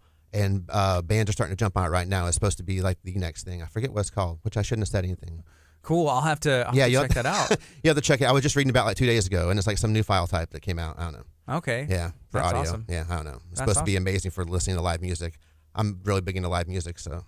Hey, so we got connected from Chevy. With Chevy, he dabbles in everything. Like Chevy's a great guy. Yeah, music, man, podcasting, wrestling. I'm sure he played professional soccer at some point too for the Celts. And then, photography as well, videography, marketing. How do you know Chevy? Well, man, a long time ago, I was running a studio and I hired him. I brought him in as a photographer. Someone else that was there knew him. He was there. He was actually there seeing, I believe he was seeing, came to visit a friend. I met him a little bit, and then we ended up needing to hire somebody. And he's magnetic. He's magnetic. I mean, that's the only way you can really put it. You don't forget meeting Chevy. He leaves an impression on people, and we really hit it off. Chevy, he's a wild man. He's a wild card. He's not a 9-to-5er. I love him to death. He's never on time. Back in those days, I mean, I'm sure he's better now. But working for somebody else, Yeah. like one of my biggest problems. Like he's like, man, he'll show up. He'll do the best job. He'll make you as comfortable as possible. He'll be amazing, but he's gonna be like 10 or 15 minutes late, maybe 20. But once he gets there, he's gonna be amazing. It was one of those things you have to know what you have and know how to. You can't depend on them to open the store. I love you, Chevy, Maybe the afternoon Oh shift. yeah, he'll come. But once you get to know him, you start to understand a little bit more about him, and like so many things are super important to him. And does that bother him? Yeah, probably. But there's other things that he's so good at, and it just doesn't matter. He makes up for it immediately. Just as soon as he smiles, you're like, you can't be mad at the guy. Yeah. Yeah. Well, you got to know, and he would probably be the first to admit that. Be like, yeah, that's accurate. Yeah. One thing Chevy, and I've heard him say this, he's like, I'm pretty self-aware. I know what I am. I know what I'm not, and I know what I bring to the table. So yeah, he's a good friend. He's a good champion. Throughout, trying to run my own business, there's been times where I just called him, and he just has always great encouraging words. True. Yeah. Yeah, that's true. He believes in people, and he lets it be known that he believes in you. He's not shy or ashamed to admit it, Yeah, I call on him here. I'm like, hey, I need some help for this. And he's like, what you got? I'm there. I got you. Let me know if you ever need anything. Yeah. And he helps out. Yeah, I've done it for years, for a long time as well. And I think there's so many people that you meet and they're like, oh yeah, I know him. And they crossed paths maybe like 15 years ago. Mm-hmm. But like you said, just having that persona, he's memorable. So maybe there's somebody I met, but they don't remember me. But for him, they're like, yeah, I know Chevy. And he's memorable for the right reasons. Right. Yeah, like really is. Mostly. He really hard on the sleeve. Yeah. No, I'm just kidding. No, I mean, he would just. You don't meet very many people that can wear their heart on the sleeve the way he does, and it just, it's very uplifting and very powerful. Oh, so he got me out of a bind. So my son had picture day the other day, and he needed a haircut because he was gone on the weekend. He was coming back, and it was Sunday night, leaving church, and I saw he had made a post like, hey, I'm cutting hair 7, 8, 9 o'clock, and it's 9 o'clock, like 8:45, and I'm leaving. I was like, Chevy, what are you doing? He's like, I'm at the shop, baby. Like, what you got? What you got going on? You need a cut. I was like, well, not me, my son. He's 6, and so he hooked him up, and it looks sharp. And so next day, picture day, looking good. And my son was loving. He was smiling. He's funny, my kid, just like in the chair, just kind of just like being whatever, And then like next day at school, like his haircut, he was all pumped and had him feeling like $1 million. Oh yeah. He was playing it off in the chair, like whatever. This is fine. And then all the kids like, nice haircut. Yeah. Yeah. Right now it fits him though. Yeah. It's 10:21. This is KHEA Radio. We're going to take a quick break. This is 99.5 FM. All right. Hey, I feel it's funny. I see there's still some people tuned in from like all over. That's what happened. So Brendan, he's from Ireland. And then he moved here to play professional soccer in the 80s. He did, and he's been hooked up with like a bunch of different stuff. Nice. The last time that Brendan was on, I think that program finished with, it was like 12,000 views or something like that. Nice. From everywhere, like people from Ireland, from Africa, New Zealand, people from Canada, because his name. His name, and so many people are connected to that team. It's been a team for like 100 plus years, so the Celtic FC, it's a big deal, it's a big deal, and he's super fan, awesome guy, and now he has a semi-pro team here that plays out of League City at Clear Springs. Okay. And so they made the playoffs in their division. So, very cool. So if you're still, I see somebody, Tommy said, come on the hoops. Yes sir. Yeah, that's what one of the things they call them, the hoops, the boys, the Celts. Yeah. So, I don't know. Let me know where you're watching from. If you're watching from League City, if you're watching from Ireland or Glasgow or wherever. It was fun. I was listening to him for a little bit. Yeah. Whenever I realized, what you had going on before me, I was like, I would just sit there watching. Yeah. Yeah. I'm a fan, just in general. I can't. I mean, I get like 3 or 4 touches on a juggle. That's about it. I always tell my wife, hey, I'm the best person for her to train with because she doesn't know where the ball's going to go. She can't like pre-plan. She can't be ready for me. She has to run for it. I'm good. I'm good for her. Oh, that's cool. Yeah, keep her running. Did she play? Yeah. Yeah, she plays in 2 leagues. What? Yeah, and then she's on she's on Soccer Assist out of Austin that brings club ball to underprivileged kids. And so she goes out to Austin and runs the gala out there, and she's a Renaissance woman, man. I got lucky with that lady. That's cool. That didn't even come up. How did that not even come up when she was in studio? We were so focused on the wedding stuff. Yeah. And talking to local business owners and talking to just anybody, you can learn so much, and there's always so much more to talk about. And it's like the one little tip on the iceberg, and it cracks open like, man, I didn't know that she was, a player. Like Yeah. she played. Oh yeah, she plays. She gets hurt. It's fun. Do your kids play? No, we're starting. It's hard, man. Because like she doesn't want to put them in like one of those. You get a trophy just for showing up. That's like all of them here now. You can find you can find them that aren't, but then it's like the prelude to club ball, and it's like not affordable. It's like you've already been training them since they were 1. Yeah. And now they're 6. Like that type of stuff. So I don't know. We just want her to get. She'll probably end up in one of those for the first few years just to get her basics down. But she loves. We don't force it on her. Like she was out last night with Mom. She was watching. Christy had an indoor game last night, and she got there and it was a doubleheader. So she watched the first game, ran the kid back home, dropped her off, and went back and played the second game. So. Yeah, there's some kids who just are naturals. Like my son started playing. He played, baseball when he was 4, like t-ball. Mm-hmm. And there's kids out there. I'm like, how old are these kids? Because they're like, bing, Yeah. like knocking it out, like and so my son, he's pretty tall for his age and kind of lanky, and so that coordination, it's coming. It's hard. But he's just like a baby giraffe at times, and so How old is he? Right now he's 6. Yeah. So we had our 6-year-old. She's about to be 6. She was really bad. So we put her in gymnastics, and just in one cycle, she found her feet. She was horrible. She would trip over anything, and she could barely walk without running into things. So the gymnastics really helped that out. Okay. Yeah. That's cool. Yeah, my son, he's in martial arts, so baseball he played for like 2 seasons, and he was like, I don't know if I want to play. And I was like, all right, let's see, let's find something that works. And so martial arts, he has his graduation on Saturday tomorrow to move up. He's a yellow belt, but they do like 2 in betweens because it may take like 6-7 months or a year, however long to move up a belt. And so that's what he's been on, but it's been good so far. What kind of martial arts is he in? So he goes to Algar's Premier Martial Arts. Okay. They got a couple spots like League City, Pearland, and then one in Dickinson. And so it's like a combo of everything. So it's not necessarily just like karate or. I'm trying to put our our oldest into jiu-jitsu. Yeah. Little girls, man. I just want them to have like the best way of defending themselves, and I figure grappling for a girl is probably about the best thing they can do. So yeah, it is. Yeah. They don't have to worry about having to hit somebody, but they can just just leg them out and suffocate them or something. Yeah, because if you ever get someone up on you, well, that's exactly the way I'm thinking. It's not going to be like a boxing match, no. maybe if they're close, you can just doesn't have to be though. Disarm. But if someone comes and grabs you, then you're able to get out. Yeah. And immobilize them. It's scary being a parent, man. Yeah, it is. It's scary thinking about having those conversations, thinking about like my kid needs to know what it's like to be pushed and hit hit on, not like really, but like roughed up a little bit. They don't need to be shocked if it happens to them. They need to be comfortable with the fact that they just got touched or something and be able to handle themselves, because you can't be there. Yeah, that's too heavy for the morning. Yeah, just being trying to be a parent. You just it's hard. Prepare your kids. It's tough, man. I wasn't prepared for it.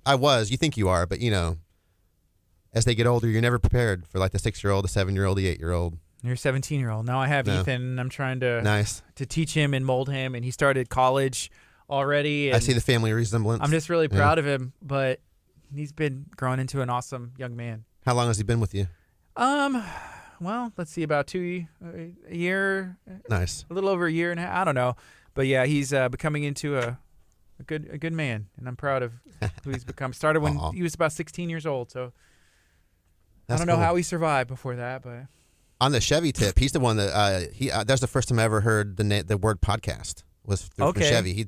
He told me he was doing something for wrestling probably about 6 years ago. Chopped to the chest. Yeah, but I don't even know if it was called that yet. It was 6 years ago. Maybe 7 years. I'm not even sure. It was probably just a few years into the whole podcast movement, and he was talking about this, and I was like, "What are you doing? You're wasting your time. Like I don't even know what you're talking about." And then fast forward like 2 years, and that's when we started ours. Yeah. Yeah, everybody is now having a podcast, which is a good source for information. It is. It's a good source for information. So we touched on your podcast a little bit with your wife. Okay. Can you share like what's the stuff that's coming out of that? So basically, it just event after event after event. During the event, whenever things aren't happening, at the end of the event, at the end of open houses, at the end of bridal shows, we're standing around in a circle talking to other vendors. And I just kept on thinking to myself, man, that was such a great conversation. Brides need to hear this stuff. Like someone who's going to be getting married, the mother of these people need to hear this. Other vendors need to hear this stuff, because we're talking about real topics and we're not really holding any punches. We're not naming names, and we're just really talking honestly about what we're doing and ways it could have been better, this and that. And so it just kind of, I put two and two together, you know, and we just started off like literally hovering above an iPhone, you know, and then over the years I went from full battery operated only, complete portable, and now I have a little studio in the house with the soundboard and everything. We're able to take calls. Well, we have a pretty wide listening base worldwide. I think I can only attribute it to military bases because we work with a lot of military personnel.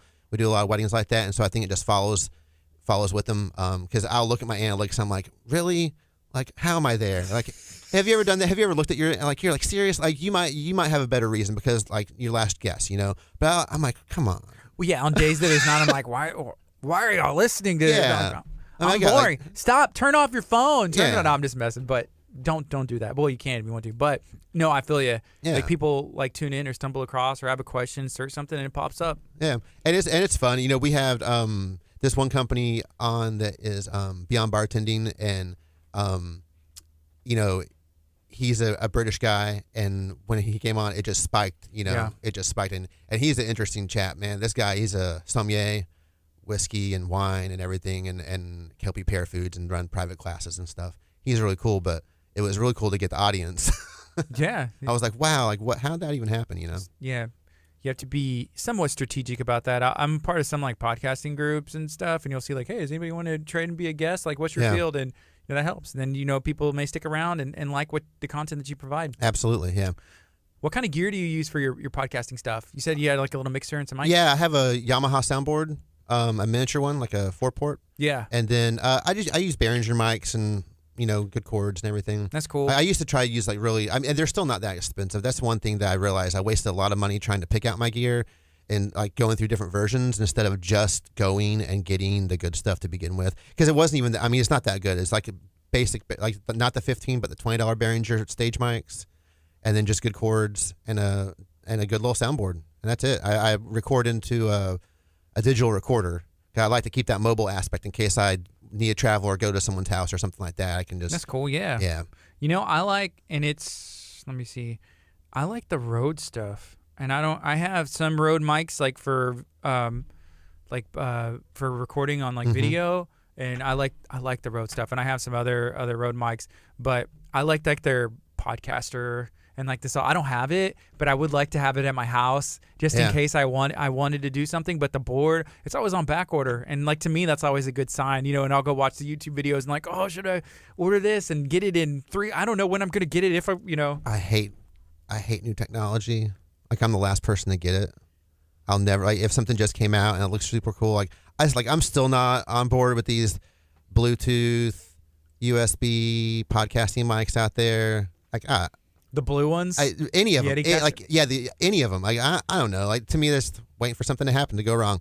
I like to what I'm using has been around for a long time, and I know it's gonna work. Yeah, you know, and I still have issues, you know, just with cords and stuff or whatever. You know, I still have like, it's just weird. I'm the iPhone 8 guy because it's been out for a while. I'm not gonna waste my money on something brand new that's gonna like get recalled or any of that stuff. Same thing with my camera gear. We just don't. Like I want to get new stuff. I get nervous. I'm like, I want that so bad. I mean, no, I just can't. It just doesn't make sense. I want someone else to figure out that something's not working. That doesn't need to happen to me at an event. I need someone else to make sure all that stuff's good. I feel you. Things need to be out for at least a year before I touch them. Yeah. With the Rode stuff, I know Brad Gilmore with Reality of Wrestling, you know, and Booker and Brad, they well now they're on ESPN 97.5 right here in Houston, have their show. But before that, they were on one of the AM radio stations, and then they were also recording here using all that Blue gear. They got sponsored. That was one of their sponsors. And so anytime something came out, boom, nice Rode. And so they were using it, and I was just watching and listening, and you know, and then with reviews, I was like, I need one. I don't know why. I have all this gear here, but what if I want to do it in my house? Or like, I don't know. Like, what if there's a rain event and I'm not able to leave? Like, I think of Harvey, you know, to be honest. Oh, absolutely. And then I could push that over whatever I wanted to, and then I can do it from anywhere. But that was the biggest step up whenever I finally moved to a real soundboard, and I got the mini Yamaha one. When the minute I realized, because I was playing music, because we'll play music. With podcasts, there's no FCC, there's no rules. I can do whatever I want. Yeah. So I'm playing music. And we don't put it on YouTube yet because no one wants it to be on video. Like all the wedding professionals, they like want to show up in like a sweatshirt and just whatever. Don't tell them. Yeah, right. And so I was sitting there playing music, and I was sitting there like because I'm not. When it comes to this stuff, everyone thinks I'm like this technical guy, and like I understand what I use, and so I have my phone plugged in. I'm listening to music, like getting ready, and then it just hit me. Like I'm like, hey, wait a minute. If I can listen to music with my phone plugged in like this, I bet you I can take a phone call. And I was like, hey, Christy, go to the other room and call me really quick. And she called me. I was like, oh wow. And so we started having people calling. Works. Yeah, you know, like in the next Wow. few weeks, we're going to have a destination wedding planner out of Florida calling in, and yeah, we've had people from around the globe a little bit. We've had some European planners and whatever. It's pretty fun. Cool. Yeah, I just tagged Rode microphones a little bit ago. I need gear. Sponsorship would be cool. Rode, and I'm tagging Rodeo Houston just because I'm hitting R's, and sometimes I'll just do tags. Well, like not really, but I'm just hitting. Yeah, I'm gonna tag them 2 times. So I'm hitting Rode, not Rod Parsley, not Rodeo Drive, Rode microphones. Let's see. Boom with the blue check.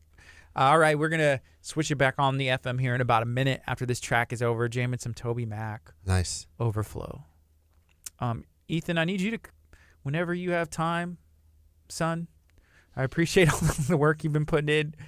We need some new music. If you were to pick some new music, what would you be putting in right now? What have you been listening to?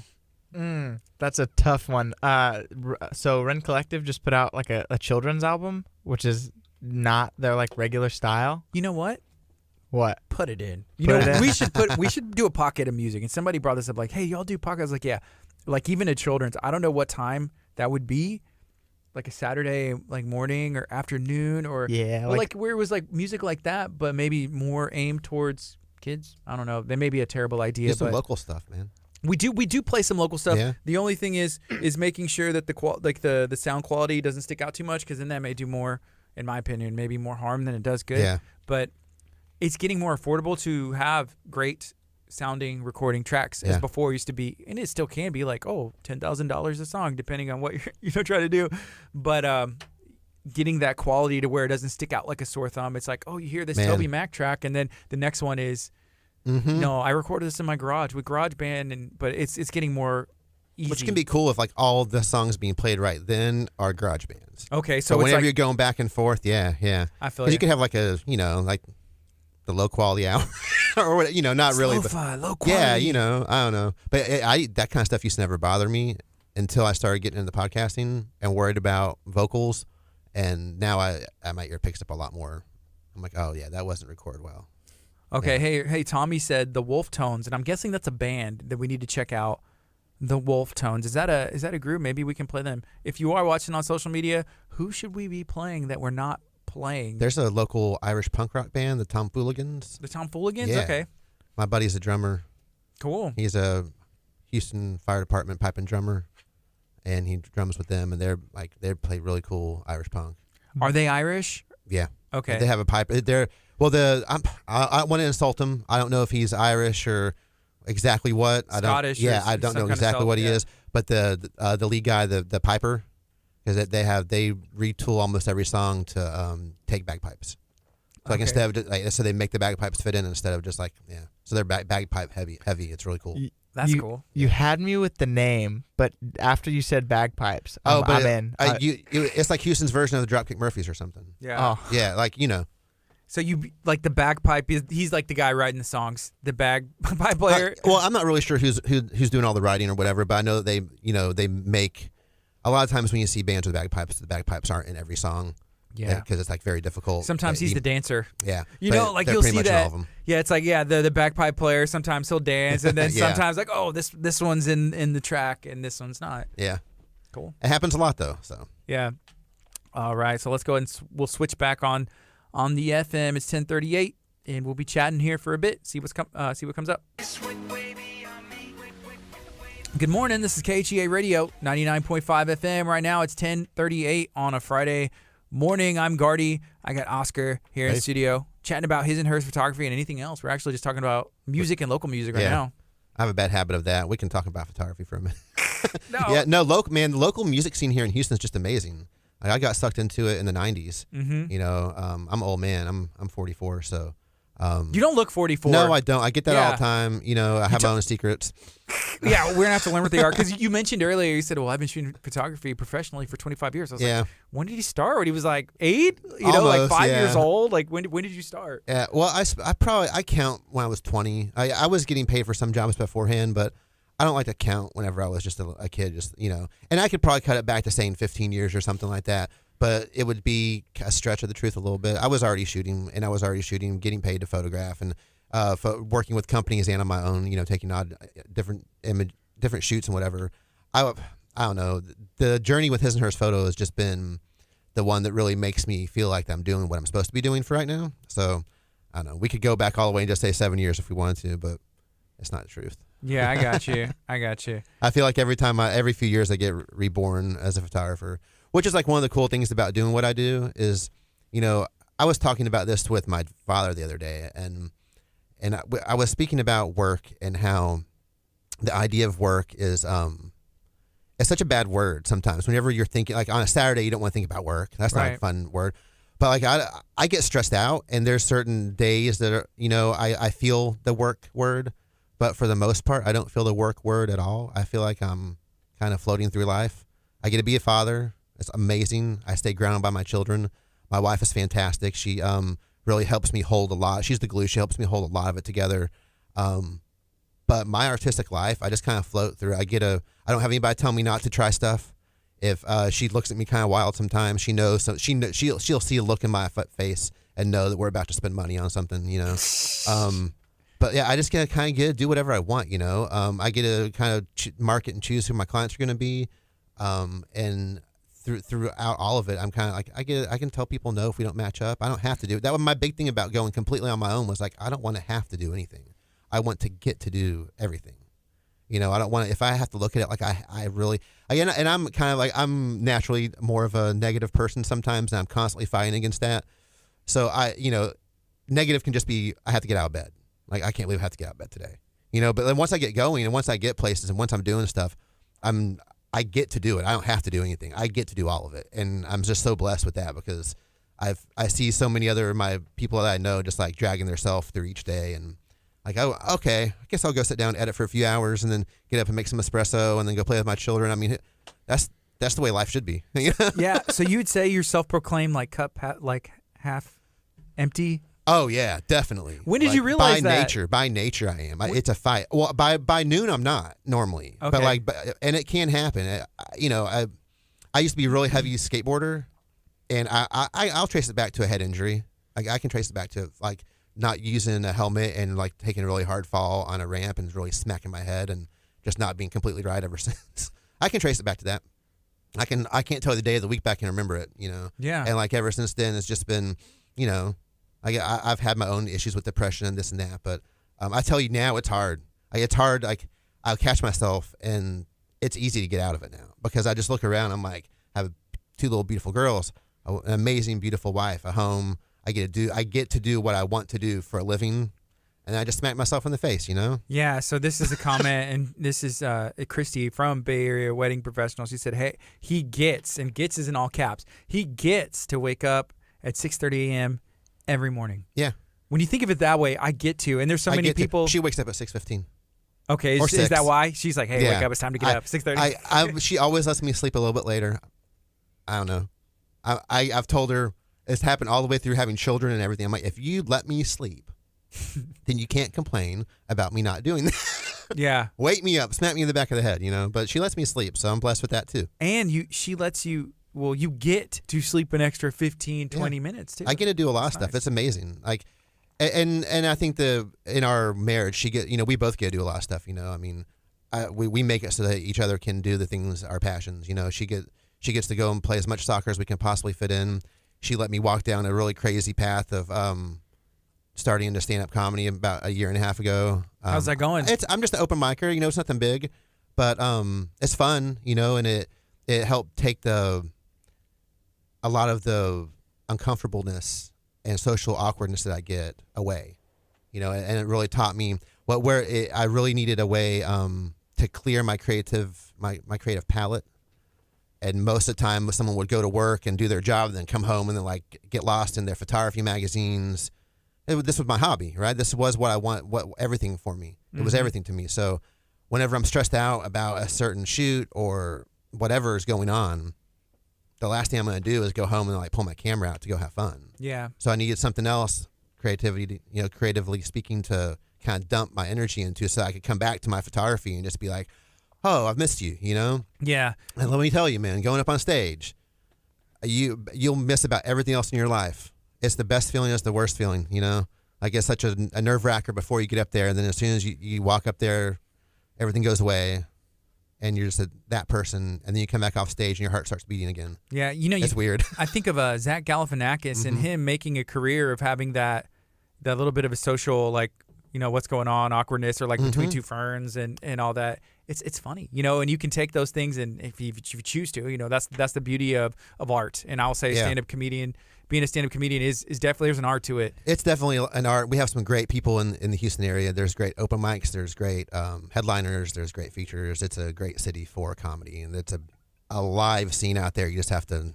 How did you choose to jump into that? Is that one of those things people tell you should do stand-up comedy? Man, I remember being interested in it whenever I was a kid. Again, 44, so I was watching Johnny Carson and seeing some of the greats come across. And I mean, I remember the little they would do like the back-to-back. I forget the name of the show, but it was the back-to-back stand-ups. And you'd see Kinnison, you'd see Dice Clay before he was whenever Dice was a character that one of the characters that he did. You'd see all these people, and I'd stay up late. My parents, they were self-employed, so I had a TV in my room. They were working long hours, and I would just watch the stuff, and I always thought, and then it just went away, and then whenever we had the second kid, we would put the kids to bed, and then our days are so busy. Christy was like, okay, I'm going to go do all the work I was supposed to do during the day. I'm going to start working on it now. And we only really we run a bunch of laptops, but only one mainframe computer with a server and the whole deal. And so that's normally the computer of choice. And she's like, well, I'm going to be in the office. Do whatever you want. And I'm been married, at that point, 6 years, 8 years, whatever. And your wife is like, hey, the kids are in bed. Go do whatever you want. Like multiple nights a week. You're like, oh, what's going on? What can I do? What am I going to do and make sure I don't get in trouble? Yeah. And so we live like right across the street from a comedy club. It's shut down recently, but I know what you're talking about. Yeah, over by the Beltway. Yeah. Mm-hmm. Yeah. So I just started going there on like Thursdays and Friday nights. It's open mic? No, just go to watch. And I went there enough that they just started letting me in for free. They're like, all right, he's gonna come in, he's gonna buy a couple of drinks and eat food. Like they just started letting me in, and so I would probably one of the reasons that they shut down, letting too many people in free. But I would just go in and watch, and then that started, getting like, okay, everything here is too expensive. So I started venturing out to the secret group out in downtown and watching what ended up being open mics and just like a step above, like where the better, like the good people from the open mics are putting shows together, a bunch of features and whatever. And I was watching those in the secret group, and then from there, it was just like, okay. I see some national people come into the secret group. Oh, yeah. Yeah. They're a comedy hub. They also open up a lot for whenever music gets rained out in Houston. So a lot of times if like a band is supposed to be playing at this festival or whatever and it rains out, go check the secret group, because a lot of times you're going to see them catch on there instead. Yeah, so I was supposed to go watch a band on last Friday night at the secret group, and that's why I ended up driving to Austin, as I mentioned earlier, because due to all the weather and the rain that we had here in Houston, the band was like, well, we don't know what's going on, so they just canceled the show at the secret group, and then they went and played. Well, they went to Austin early and played that next night, but I was like, I want to see this. It's one of my favorite bands. I want to go. So that's what happened. But yeah, the secret group, it's a cool spot, but they do a lot of comedy. I think they've put on a comedy festival in the past or something. Yeah, they have. The Come and Take It festival has been there. I was there not too long ago, waiting to go on stage, and this band, the Old Firm Casuals, was playing next door in another room, which happens to be like the lead man from that was Lars Fredriksson, the guy from Rancid, which was really a band I really like. And I'm just sitting there hanging out at the bar waiting for my spot, and I look over my shoulder, and like Lars walks in. I'm like, this is just a weird life. This is just a weird life, It's hard not to fanboy in those situations. It's a weird life. That's that's different. You know, there's some people who's like, oh, hey, what's up? You know, I like to like shake people's hands and stuff, but that's different. I just kind of like pinch. It wasn't like I don't fanboy out at all. I've met a lot of people that I've admired before, but it was just one of those moments where you're just like that. That's just an interesting life to just be waiting to go on stage here, look over there, and then there's some childhood idol or something. You know, that's just kind of weird. I did that with my career. Well, I was my career with MXPX. You know, he's the bass player, but that's one of the reasons I got into music. And I had the opportunity. I waited in line, buy some merch, take a photo at Warped Tour like 2003 or something like that. And I'm you know, pretty young. I was still probably in high school, you know, at the time. And I was just like, hey, like, I don't know, it was just weird, but that's like one of my heroes and why I wanted to play bass and play in a punk rock band. Did you meet your hero? Yeah, I met him. How was he? He was cool, but he was just like, I feel maybe I came on too strong. I don't know. I was like, hey, man, you know, I love your band. You're the reason that, you know, I play music, and it's awesome to meet you. And maybe I don't know, but he was just like, oh, hey. You know, they always say don't meet your heroes, you know? Yeah. They always say don't ruin it. Now he lives in Waco. Oh, that's cool. And he's doing those. You should have him on. I know. I'd love to have him on. I'm going to tag you, Mike. Funny how life happens like that. Yeah. I was getting my hair cut one day, and the guy that was cutting my hair he's a musician, and he plays in some national bands, whatever, lives here in Houston, cuts hair when he's here in town. Mm-hmm. And we were just sitting there talking, and we're both in our 40s. He's a little bit older than me, and we're just sharing our stories on how we both, you know, I got picked up a camera, and I never looked down. I never meant for anything to happen. He started playing bass, you know, never meant for anything to happen. We both looked up, and we're in our 40s still doing the same thing. You know, I'm a professional photographer. He's a professional musician. Like, that was like what we wanted, but we didn't know any steps to take. We just never quit. It's just a weird kind of thing to. Just meant to be, I guess, you know. Yeah, the you path. know. Yeah, I mean, I tend to think that no matter what you do, as long as you just don't give up, you know, just pick it, you know, and just be ready to go through the hard times. Yeah.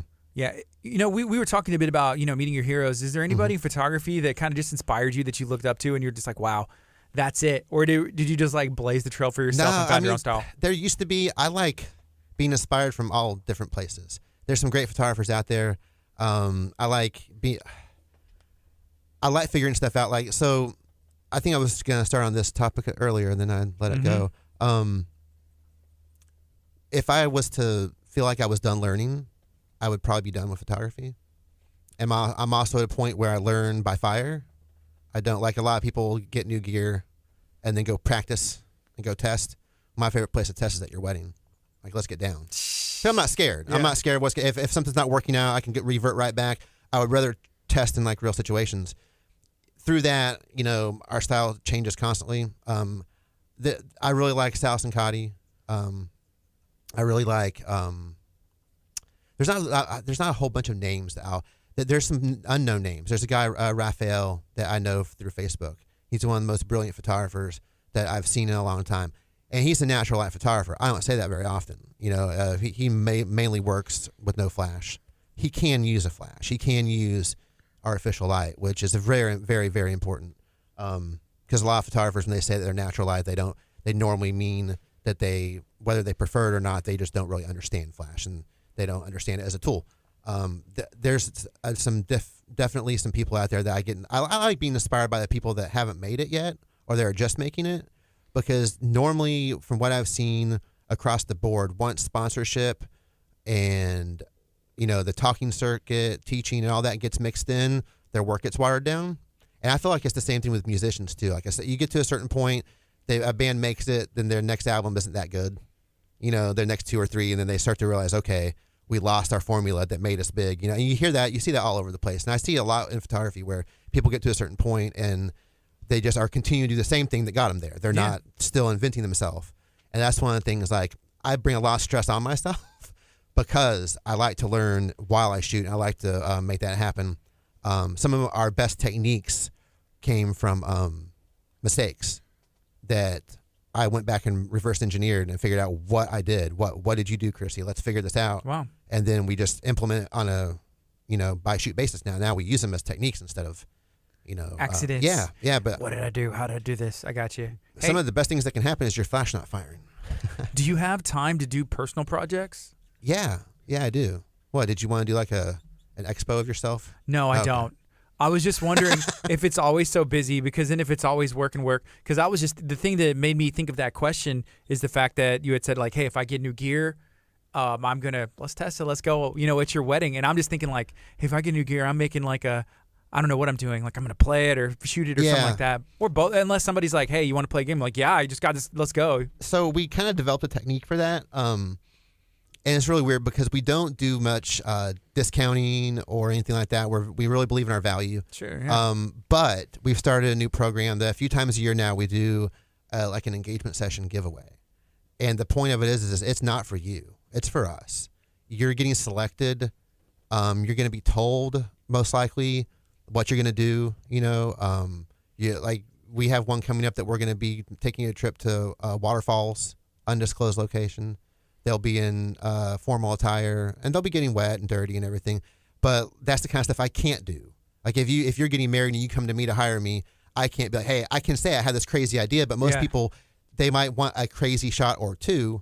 The whole thing. Yeah, everyone thinks the 10 millimeter or the 20 millimeter, the super fisheye is that's the most creative lens. And like you always see it on websites. Brides never share that stuff. No one ever shares that stuff. It's attractive to look at, but nobody actually. It distorts everything. Like it looks cool, but that's not really what the baseline is. So to do that kind of stuff, we have to make our own sessions happen. And it's at this point we're past like, hey, calling a friend, hey, let's go take pictures. That's no fun. If I'm gonna go play, I want to play. Yeah. Like let's go to the desert or something. Let's go get down. And then if you do it in that, a giveaway, that's just marketing, and that's really cool. To be able, they'll enjoy it, and then you'll be able to use it. And it lead generates. It's definitely a lead generator, but it's also like the reason being like we're giving it away because we're only going to pick 2 or 3, and we're doing it for ourselves. That is our passion projects. Those are our pet projects, and people are like, you should. I've had colleagues, you shouldn't be giving that away. Well. I can't talk to people the same way. If you're hiring me, I can't talk to you the same way as whenever you just won something and it's my passion project. It's like my pet project. Now I can tell you because I'm putting it out ahead of time. This is what to expect. You're going to be getting dirty. You're going to be getting wet. You might have to travel, but this is what you'll get out of it. You'll get some images. They'll be pretty, what. A fun experience. Yeah. You get to have something that's not normal at all. And some people dig that, so. Cool. Yeah. Hey, can you remind everybody one more time, because we're running out of time, the bridal show? Oh yeah, we had the Bay Area Bridal Show. It's a big deal, guys. It's coming out this Sunday at the Hilton NASA. I believe it's from 1 to 4. I think it's 1 to 4. I'm horrible at times. It's going to have about 44 or 45 vendors from all the different categories you'd need to plan a complete wedding. You show up. It's $10 entry. You can buy tickets at the door. If you need to, there's links out there online, and then you stay the whole day. You stay the whole time. There's going to be it's at the Hilton, and so they have a bar there, which is great. They're going to have the games on the bar, so football and everything else. Whatever. So it's a big weekend, whatever, and there's no reason to miss it. They'll be on the bar. You can bring your guy. He can sit over there. If you need to ask a question or go get the credit card, boom, you're done. Otherwise, you stick around, and then after all the bridal show stuff, there's going to be a fashion show. So you can see all the different dresses and tuxedos and stuff on people. And then at the end of that, they're going to announce the registry giveaway. There's a giant bridal show registry giveaway that one lucky couple will win. And then we'll be photographing the fashion show and, of course, be showing at the bridal show. Awesome. Yeah. Hey, so we got some clarification. Yeah, 1 to 4 bridal show, 4 to 5 fashion show. Again, hey, thank you for taking the time to hang out with me this morning. Anytime. I appreciate you. Yeah, thank you. And how can somebody find your podcast? Our podcast is through iPhone and most places. You can just look for Life is Art. If you need to go to the direct link, is lifeisart.libsyn.com, or you can go to our website and go to the podcast page. We are His and Hers Photo, and the photo is always spelled with an F. I like that. I noticed that on your shirt, and I didn't get to see it written down last time when your wife was in. Yeah. Now I know. Yeah, we have to say that. Always with an F. Check it out. All social media outlets. Well, yeah, once somebody knows that, it's easier to find for sure. So, all right, it's 10:58. Y'all be blessed this morning. It's Friday. Do something positive this weekend. I'm excited. We had an awesome show. Thank you, Brendan Keys, for tuning in. Thank you, everybody that took the time and shared this video. If you're still watching right now, you can also still share this video. Tag a friend. I feel like they're going to go back, be able to learn something whenever it comes to photography, music, any life, stand-up comedy. Also with Celtic FC America, thank you guys for hanging out. Absolutely. It's KHEA Radio, 99.5 FM. Coming up next, we have 10th Avenue North Secrets. Stay tuned. Remember, you can listen to KHEA Radio from anywhere in the world, KHEARadio.com. Bye, Facebook. Y'all be good. Be blessed.